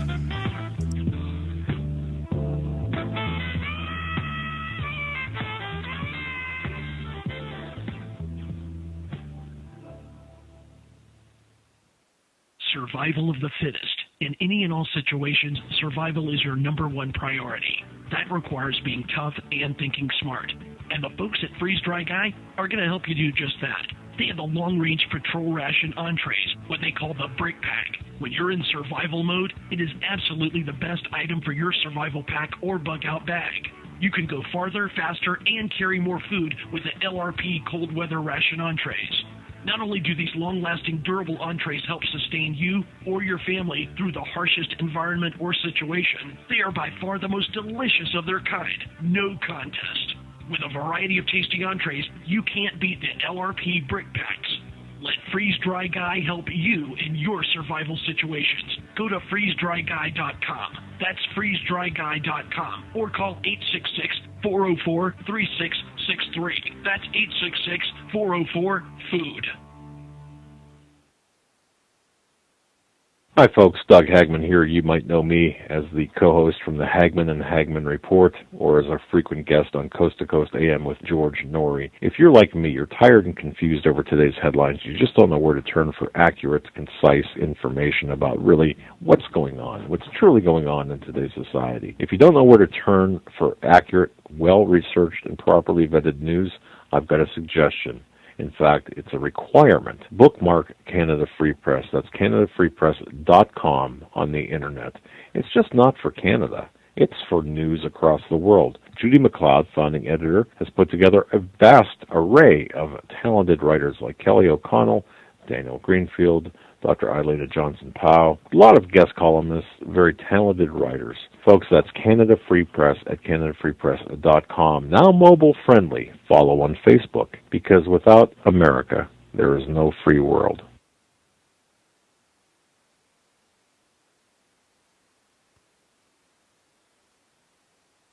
Ladies and gentlemen, the very word secrecy is repugnant in a free and open society.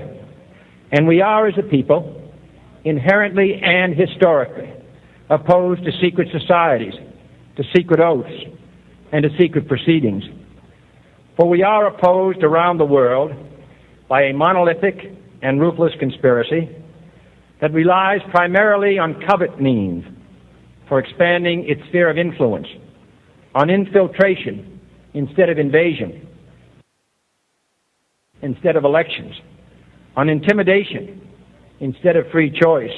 It is a system which has conscripted vast human and material resources into the building of a tightly knit, highly efficient machine that combines military, diplomatic, intelligence, economic, scientific, and political operations.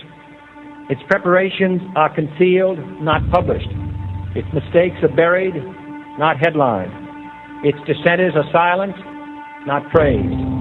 No expenditure is questioned, no secret is revealed. That is why the Athenian lawmaker Solon decreed it a crime for any citizen to shrink from controversy. I am asking your help in the tremendous task of informing and alerting the American people, confident that with your help, man will be what he was born to be, free and independent.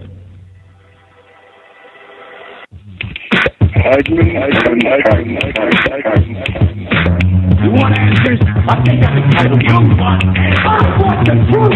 You can't handle the truth.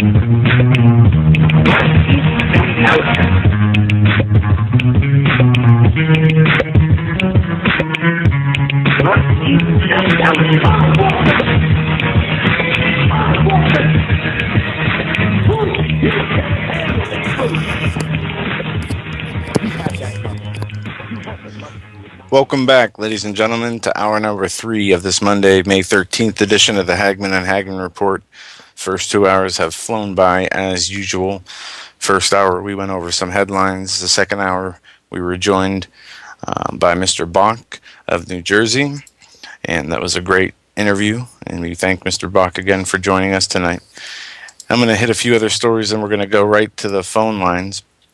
First, the United States approaches new pesticides linked to mass bee deaths as the European Union enacts bill to ban them. In wake of a massive U.S. Department of Agriculture report highlighting the continuing large-scale death of honeybees, environmental groups are left wondering why the EPA, our Environmental Protection Agency, has decided to approve a highly toxic new pesticide.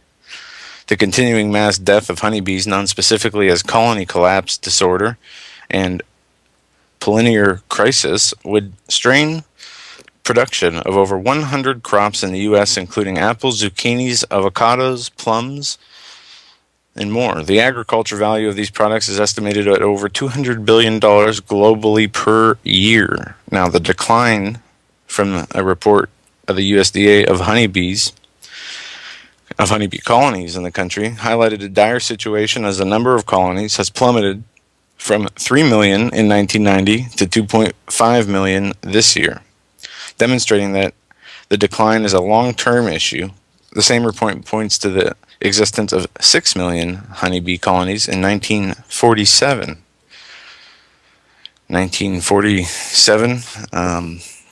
I gotta say this. This is, people might think, well, what? So what? But we are seeing a what I believe to be is a man-made, a deliberately orchestrated event or series of events that, among other reasons, it's intended to depopulate the planet. Now, you might think, well, wow, that's really crazy talk. But don't forget the Georgia Guidestones and the many, many statements from the Illuminists who have said, yeah, we need the reduction of the useless eaters on this planet, meaning many of us. And honeybees are critical to crop reproduction, cross-pollination, what have you. So what better way? In addition, it's the soft kill aspect of things, I believe. Yes, and Albert Einstein, when he said this about honeybees, that if the bee disappeared off the face of the earth, man would only have 4 years left to live. Wow. And this was obviously, he said this a long time ago, but we see the bees are dying now, and the starvation and famine rates we have in this world are so high already. We can't afford to lose one more crop, one more farm, but we're going to see it. Also, in other news, gun grab in full swing. Dutchess man arrested for having 9 bullets. Senator Greg Ball, chairman of the Senate Veterans, Homeland Security, and Military Affairs Committee, issued the following statements in regard to the recent report of a Dutchess County man being arrested for violating the New York SAFE Act. Gregory Dean, Jr., 31, of Hopewell Junction, was pulled over on Sunday evening in New Lebanon because the vehicle license plate lamp was not working. Troopers found Mr. Dean, with a legally registered pistol with a magazine that contained 9 bullets. 2 more than the recently passed SAFE Act allows. Police charged Dean with unlawful possession of a certain ammunition feeding devices, third-degree aggravated unlicensed operation, and other vehicle infractions. Well, as if that's not enough to make your blood boil. I don't know. I just received this from a listener near the town of, I believe it's Muldrow, Oklahoma. It's near the border of Oklahoma and Arkansas. Well, they've become the latest community to undergo a steady attack on Christianity. Apparently, I'm looking here at this email sent to me. Apparently, there was someone by the name of Gage Pulliam, hailing or living in Muldrow, Oklahoma, that decided he was offended by seeing the 10 Commandments hanging in some of the classrooms of the Muldrow, I believe it's the high school there in Muldrow, Oklahoma. He's an atheist student who took a picture of one of the plaques and sent it to a group called Freedom from Religion Foundation. That's FFRF. And they in turn send a letter to the public schools there saying that all the plaques should be removed. And here's their reasoning. Let's see here. Well, I won't even get into that. But the fact is, folks, Christianity is under attack everywhere across the United States. Let it be known that we must overcome these legal challenges. As we have to do with the gun issue, we've got to make a stand. When are we going to make a stand? When are we going to stop letting these punks like Gage Pulliam dictate to us that we can't have the 10 Commandments on display? When are we going to fight organizations like the Freedom from Religious Foundation? When are we going to say, look, I'm a Christian, and these are my beliefs. This is a Judeo-Christian country. Yes, it is built on Judeo-Christian principles, and we're not going to tolerate really punks like you. And if that offends anyone, I apologize, but what else can you say? But folks, this is all part of the communist goals from 1963. Those were read in the Congressional Record in 1963. This is all part of the plan to take religion and to make it a state religion. Take the 3 major religions, but in particular Christianity and Judaism, and essentially destroy them. And this is what's happening in the United States. Has been happening over the last half a century anyway, if not longer, but it's really accelerated under this Muslim Marxist regime that we have presiding over us. And folks, you talk about when to fight, when to lay down, when not to fight. Now's the time to fight. If I believe this, if you're a Christian, you should not take this lying down. And that's my personal belief. Do what you will, but my belief is we have to stand up and say no, not today, not now, not ever, not you, certainly not you. And we have to fight for what we believe in. Otherwise, we could lose everything, and our children will inherit nothing but poverty and a country that we won't certainly don't recognize. And don't forget tomorrow night, 9 o'clock, V and Financial Insider V and Steve Quayle. It's on our webpage, homelandsecurityus.com. Really would appreciate it if you click the like button on Facebook and share it with your friends and family on Facebook as well. We're going to go to calls. I'm just going to read this quick out of James as I feel it is important. Out of the first chapter, very beginning of James. James, a bondservant of God and of the Lord Jesus Christ, to the 12 tribes which are scattered abroad, greetings. My brethren, count it all joy when you fall into various trials, knowing that the testing of your faith produces patience. But let patience have its perfect work, that you may be perfect and complete, lacking nothing. If any of you lacks wisdom, let him ask of God, who gives to all liberty without reproach, and it will be given to him. But let him ask in faith, with no doubting, for he who doubts is like a wave of the sea, driven and tossed by the wind. For let no man suppose that he will receive anything from the Lord. He is a double-minded man, unstable in all ways. Let the lowly brother glory in his exaltation, but the rich in his humiliation, because as a flower of the field he will pass away. For no sooner has the sun risen with a burning heat than it withers the grass. Its flower falls, and its beautiful appearance perishes. So the rich man will also fade away in his pursuits. Blessed is the man who endures temptation, for when he has been approved, he will receive the crown of life which the Lord has promised to him, to those who love him. And last verse 13, let no one say when he is tempted, I am tempted by God, for God cannot be tempted by evil, nor does he himself tempt anyone. And with that, we'll go to calls. And we are going to go to 719. This is Donna. Donna, you're up first on the Hagmann and Hagmann Report. What is on your mind tonight? Hello. How are you guys tonight? Oh, Donna, Fantastic. let me check here. Let me check, Donna. Yeah, but I'm okay. Oh, good. I'm glad you guys are okay. Sunday night, awesome. That was so great. Steve Quayle and Pastor Langford loved it. I wanted to give you guys the kudos because those shows are just so great.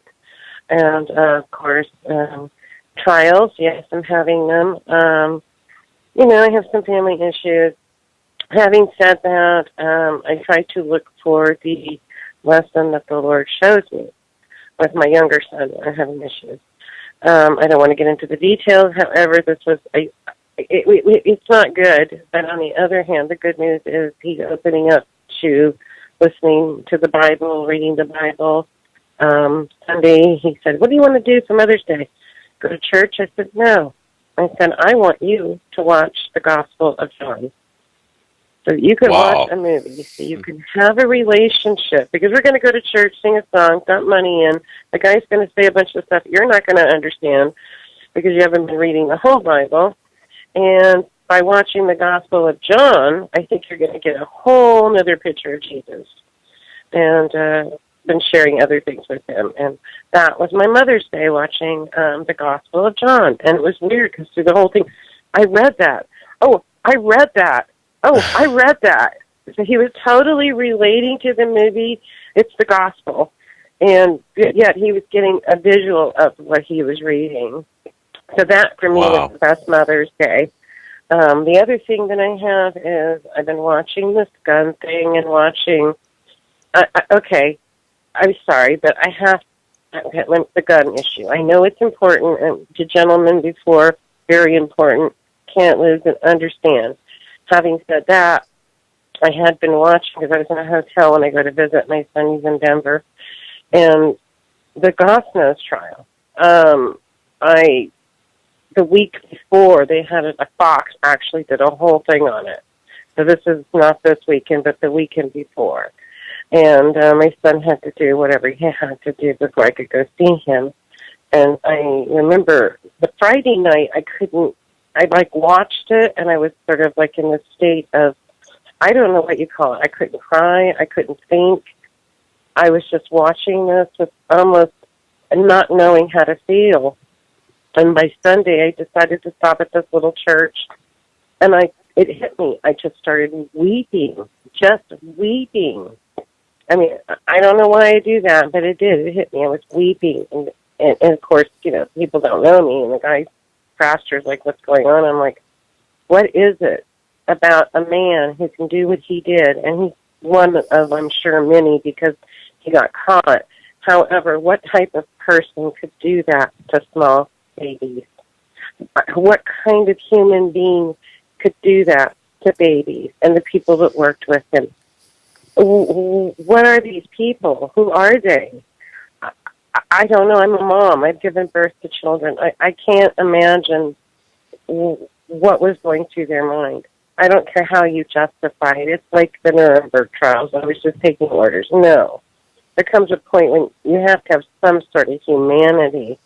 And I wonder, when thinking about Rabbi Kahn and the Harbingers, if we had thought, and I'm not placing blame, because I was part of the system. I used to be one of those people that believed in a woman's right to choose prior to becoming a Christian, and the scales being lifted. And like I told my aunt, I think I woke up into a nightmare.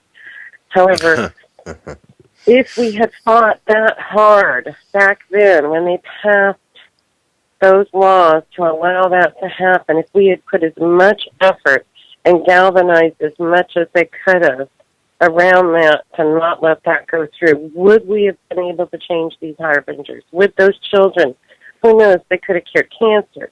There's so many things we'll never know, because how many millions, 4,000 a day? And also, if we've got these advancements in science, which they're doing all kinds of disgusting and cross-species, you name it, whatever, stuff that Tom Horn talks about. Right. If we've got these advancements in science, my question is, what is going on that people need that many abortions? It would seem to me that people wouldn't be getting pregnant. Well, Donna, I really, and listeners too, and Donna, I truly believe what we're seeing. A lot of this, and people might think I've once again, lost my mind, but I do believe that we're seeing a blood sacrifice to Satan. Color it how you will, but how do you justify this wholesale slaughter of unborn babies to the extent, the third trimester, and then laugh about how that one could have walked to the bus stop. It was so big. Oh, I heard that. I mean, to me, we're seeing pure evil and a blood sacrifice. And those who have studied Illuminists and the Illuminati, the Luciferian people, know that there are blood sacrifices and the need for blood sacrifices. And a homework assignment for you folks, Maypole. Just search the Maypole celebration and what it means to today, the Illuminati of today. You'll see that there's a need for blood sacrifice. But I'm getting off topic here. But you're right, Donna. I mean, it's enough to make you cry. Mind numb. Holy cow! To think that. And, I'm sorry, Doug. Go ahead. No. Your article's great. Love your articles. I've been reading them and printing them out and trying to hand them out to wake people up. I don't think there's any hope for my mom and my sister. I don't think they're going to ever wake up until it's sitting at their front door. Literally. She's got a college degree. I don't know. I wouldn't go to college now because they're all Marxists. And there was a lady that appeared on Rick Wiles, who happened to be sent over to another country to try and implement the sex education system. And she happened to make this guy's name Alfred. I might be wrong. Gosh, I can't think. I'm having a senior moment myself. The guy that set up our whole sexual whatever it is that they use. There's even a college named after him for psychology. And I went back and looked at him. Brutal man. Brutal. brutal. Uh-huh. And she had no idea. She had to study him in college. Oh, yeah, I said, do you even know who he is? I mean, they in college, they study these people, and they never look at who they're studying in college. Who are they? What did they think? What were their thinking processes? What were their ability to think about people? Susan Sanger. I mean, running around, she was Nick Joseph. The woman hated minorities. In fact, her whole purpose for that was to get rid of minorities. Yet, I see, women up there of color, different minority groups hailing her. And then, of course, Mr. Obama, God bless Planned Parenthood. I'm sure his God does, but it's not my God, not the God of Abraham, Isaac, and Jacob. No way. I'm sorry, I'm getting really upset. I just had one of those weeks where...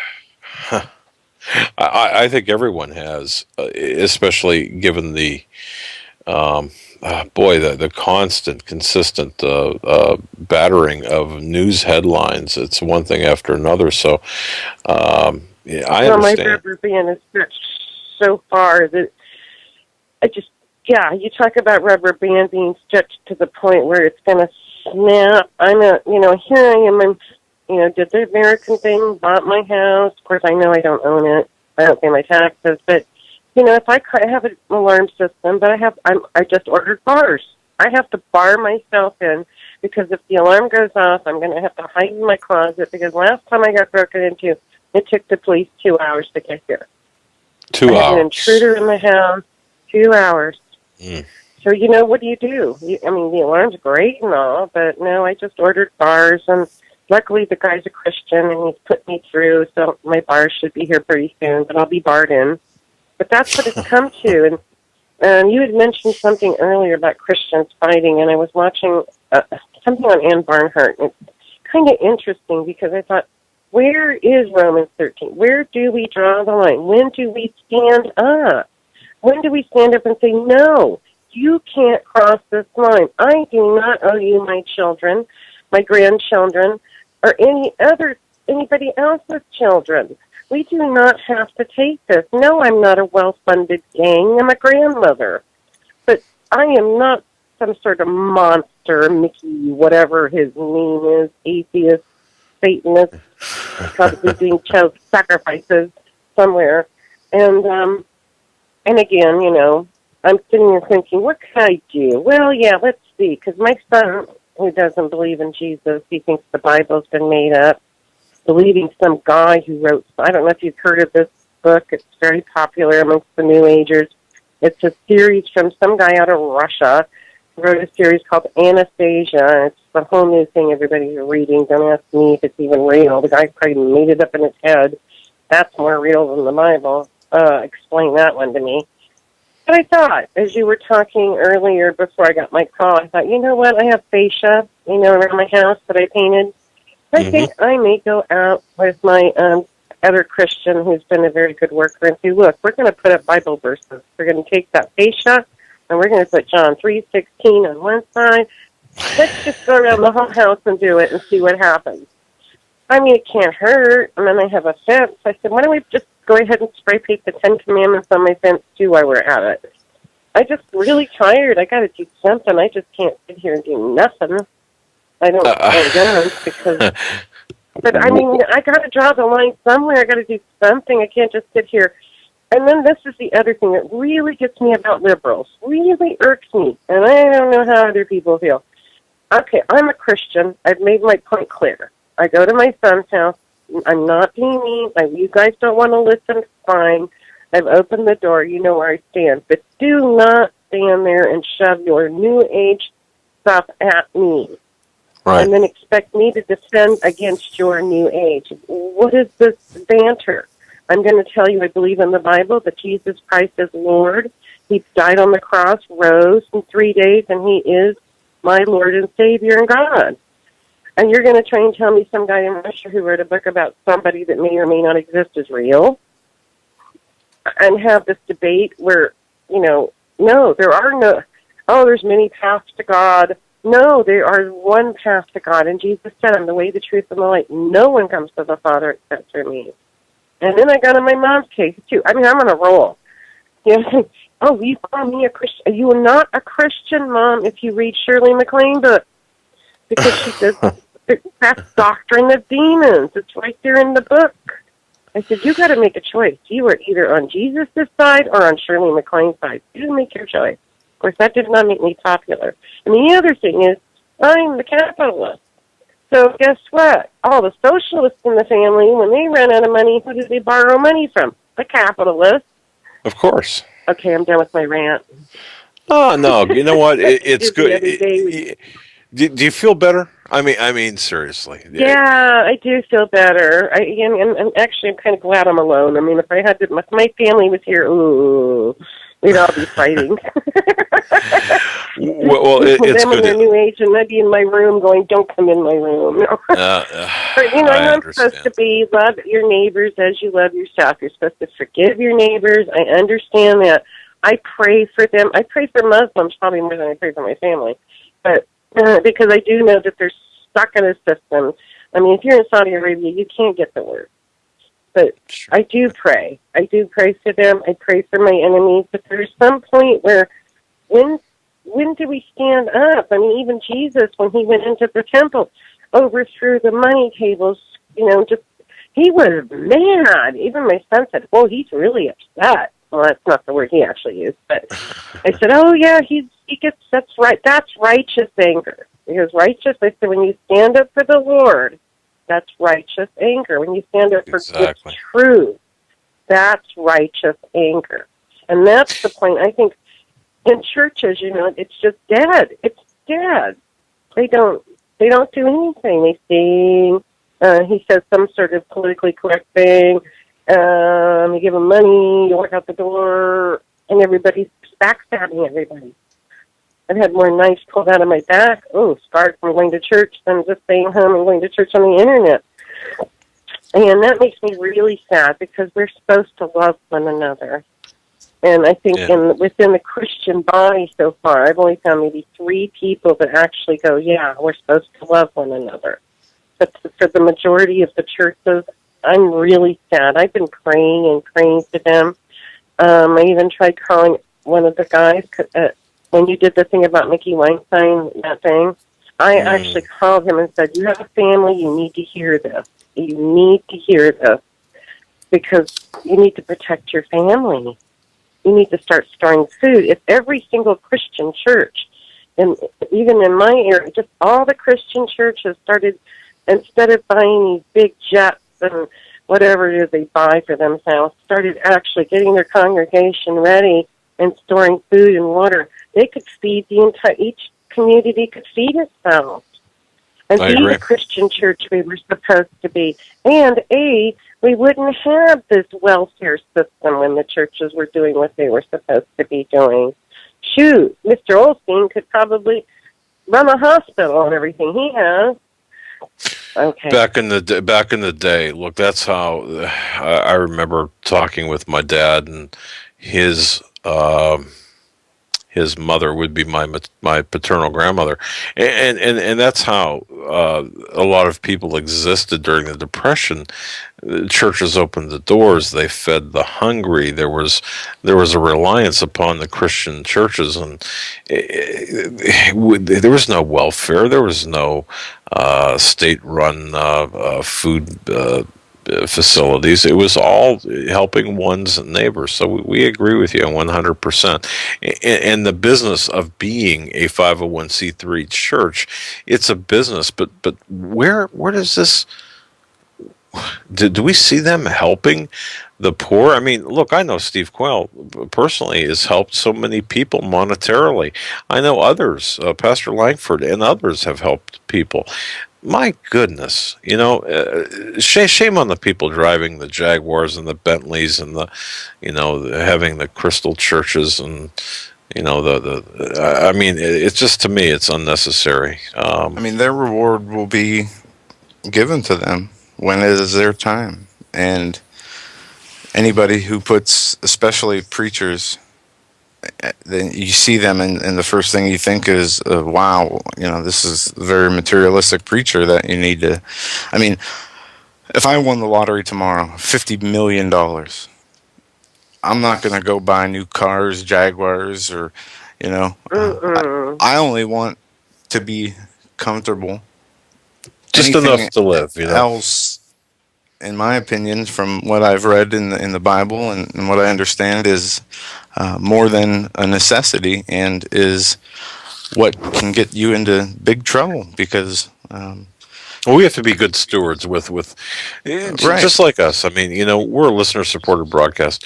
We have to be good stewards. Otherwise, we'll hit a wall. Or if we're not good stewards, what does that say about us? Our integrity?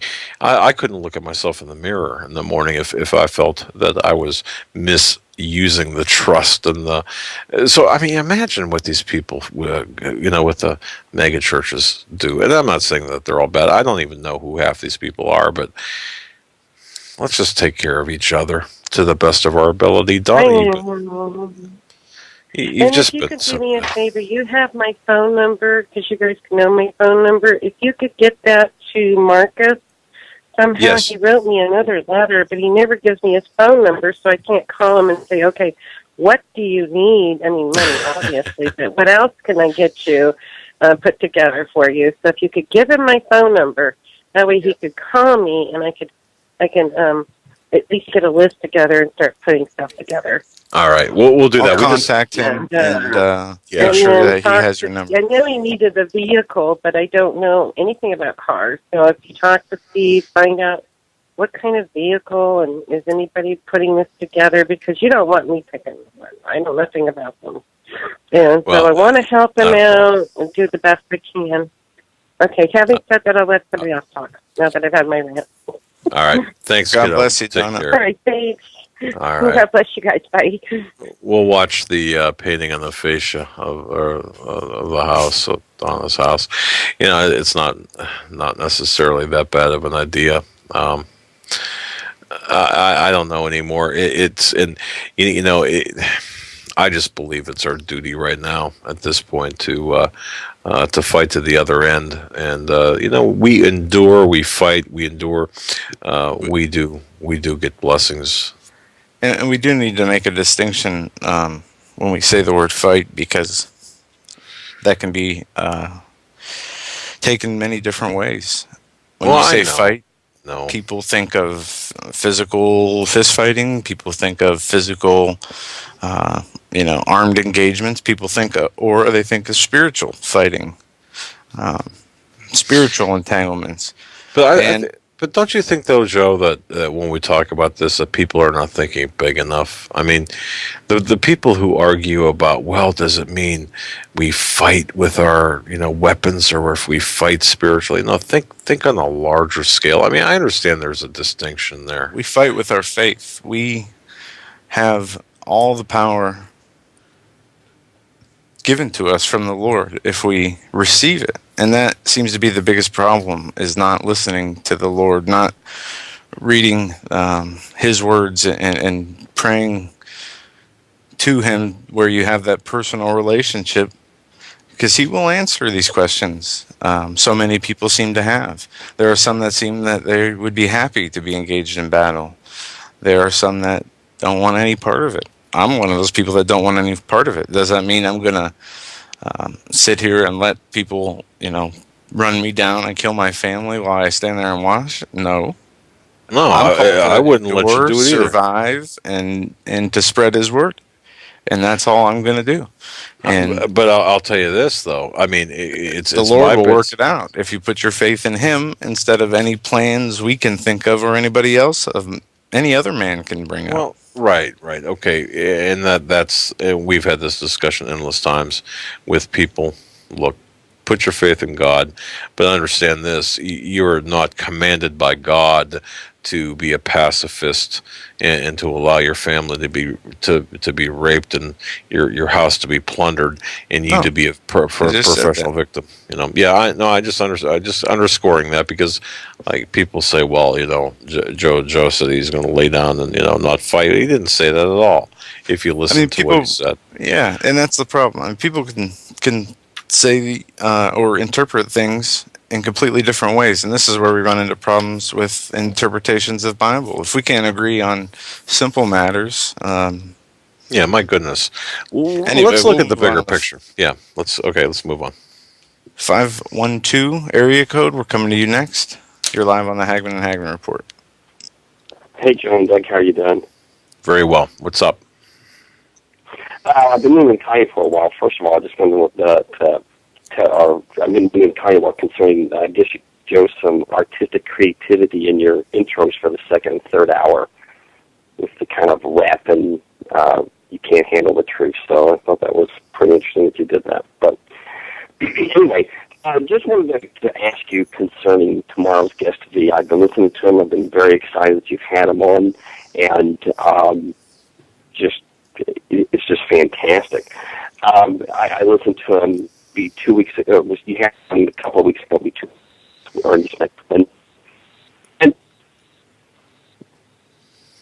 And that he didn't. Sir, you're cutting out. You were cutting out. We didn't catch what you said. Yeah, if you're on a cell phone, kind of stand still or something, if you can, or I'm not sure why you're calling, but you're cutting out. Go ahead. Sorry about that. Just comment concerning V tomorrow. Just was curious, what more can the man say that he hasn't already said? Yeah, he covered that the last show. But there is new revelations with Bernanke. Information, yeah. Yeah, there's information on Bernanke and on, from what I understand, not a timeline thing, but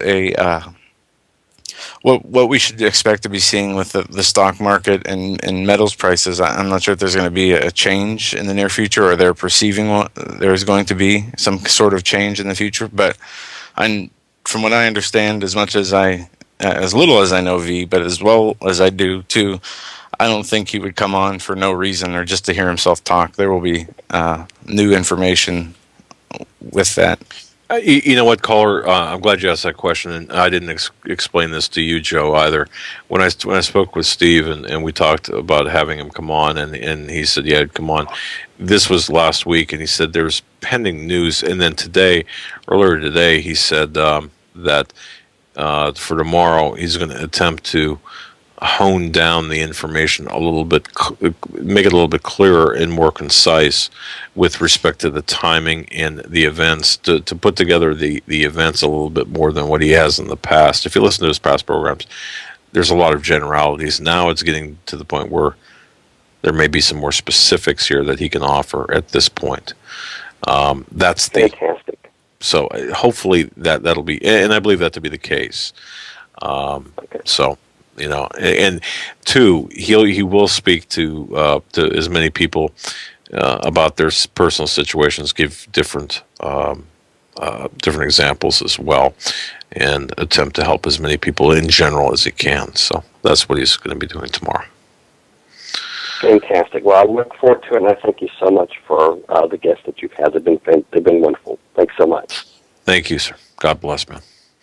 Yeah, that's a good question though about what more can be said, but there is a little bit more, and kind of like it's we'll see tomorrow. I mean, mapping things out a little bit more though. Yeah, you and me listened to part of the show from last time today.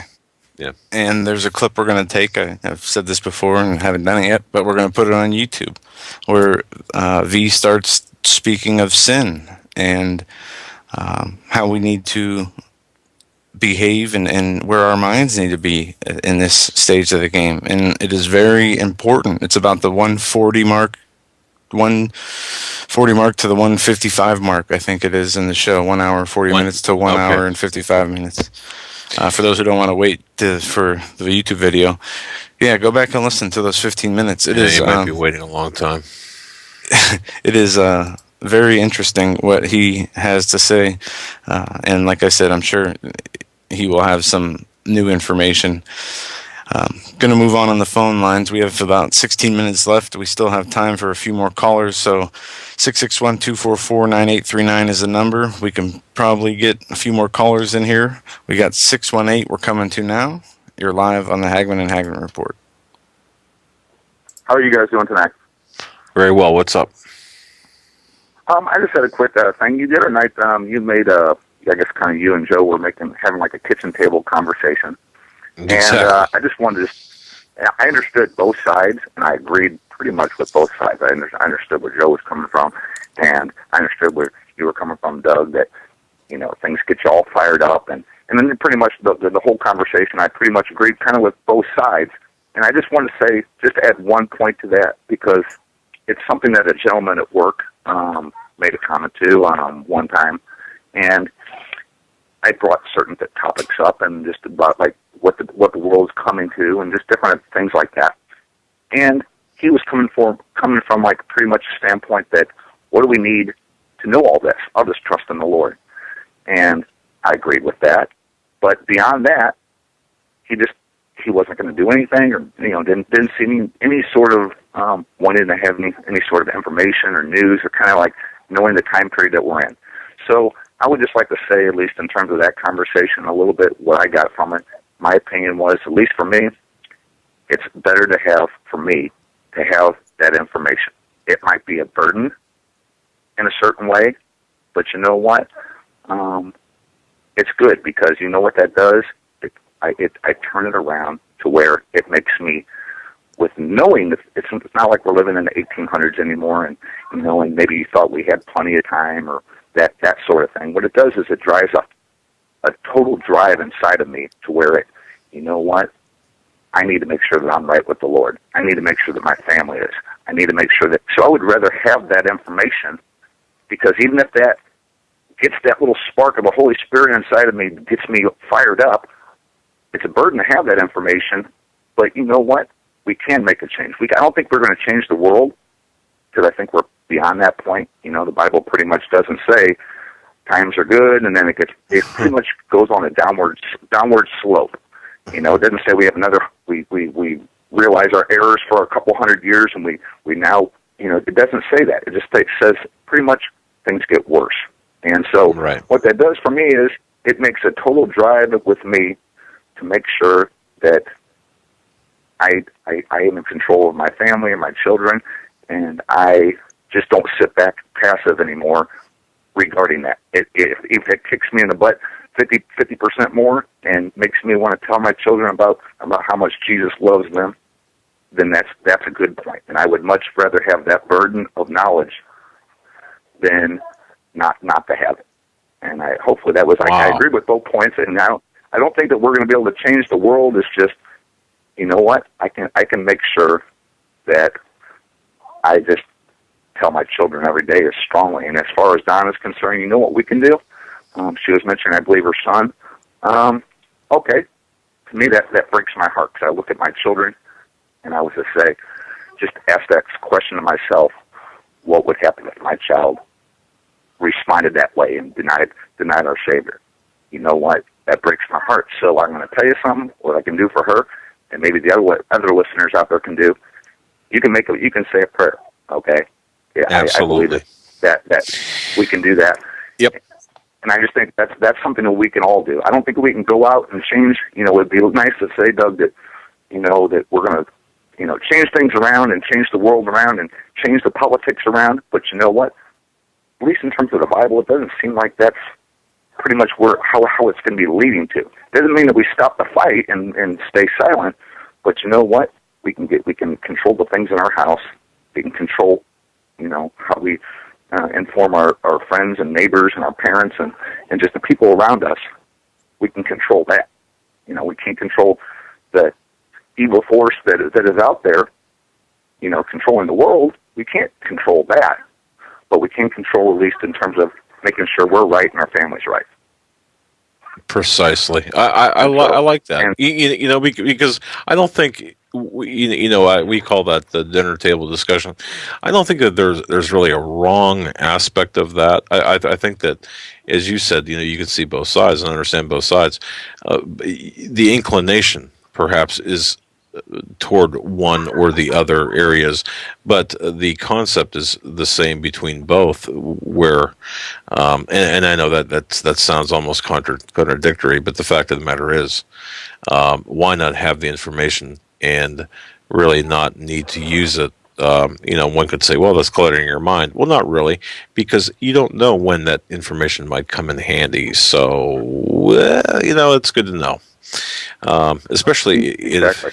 you just, especially when you're walking through this minefield out in real life. If you were in a home where you never had to leave and you were self-sustaining and had no interaction with others, that's different. But if you're out there in the real world, yeah, you need to be aware of the minefields, the traps that are out there. So, indeed, Well, you're 100% right. And I would just like to say, at least in terms of, I forgot their names. The gentleman and his wife had cancer. I believe you spoke about them many a times.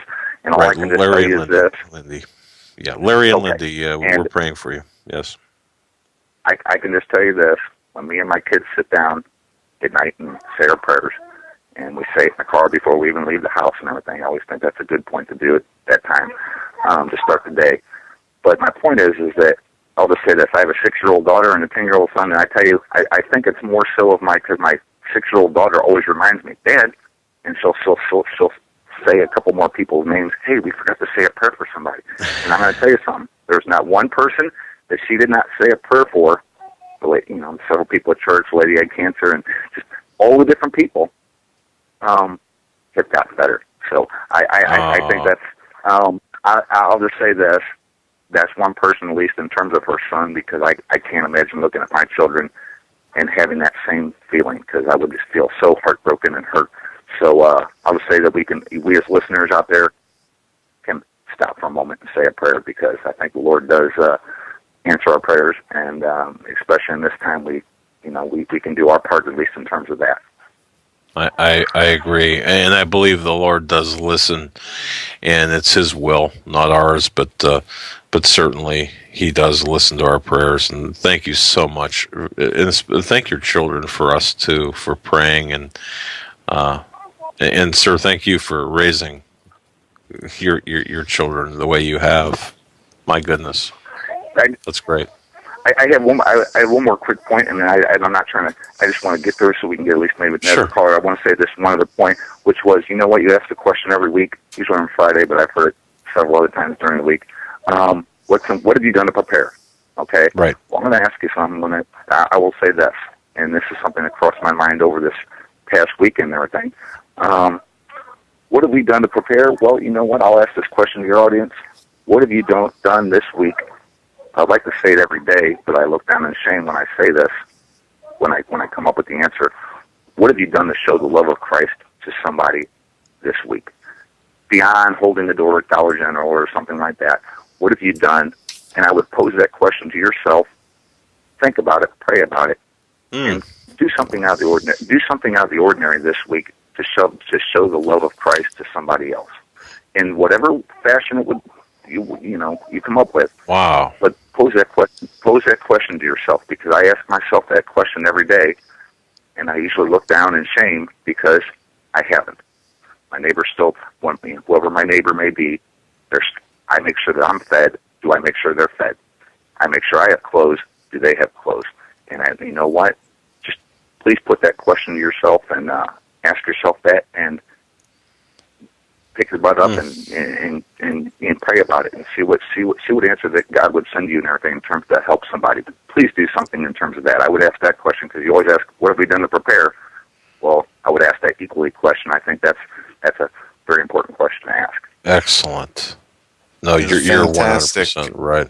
Wow. A very timely message that people need to hear, because we all have our callings and duties in the Lord, and those responsibilities are there, and we must be responsible followers of His will and do what He asks. And if we don't do those things, like you say, on a regular basis, I mean, this needs to be part of our behavior, part of our everyday standard operating procedure. I'm not sure I could, with integrity, with character, with honesty, live up to the answer to that question on a daily or even perhaps on a weekly basis. So that I'm glad you reminded me.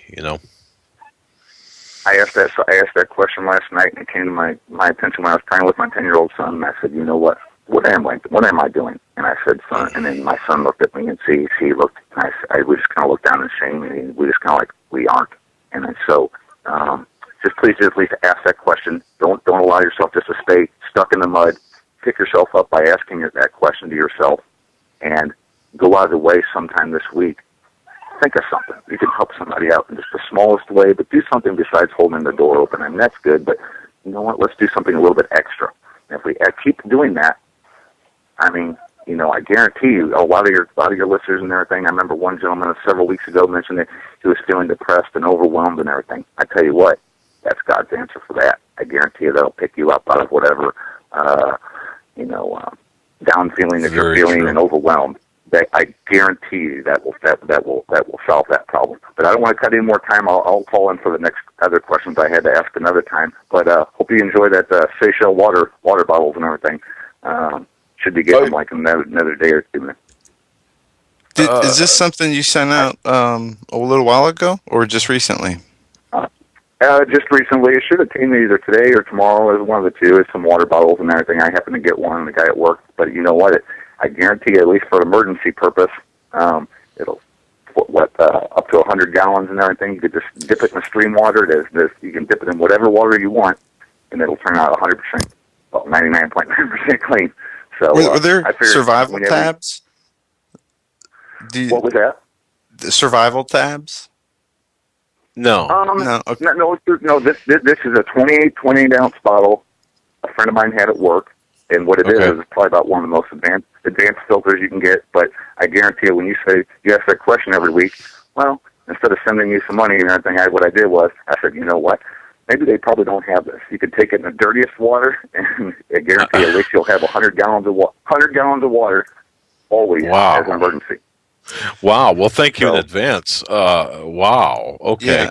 And the reason I asked that question one free is we did get somebody did send us a few portable water purification bottles, and I don't remember who that was.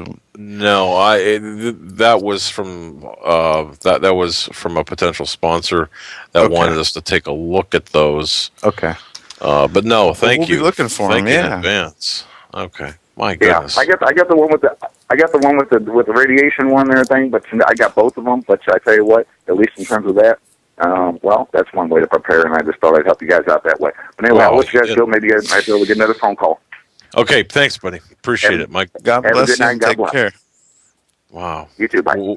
What a great phone call, Joe. And really, that question that he posed, let's do that, folks. Let's make it a point to do that. What this caller asked, let's make it a point to make it a point to go out of our way and to uplift someone and spread the love of our God, and to put it in action in terms that other people can see benefit from.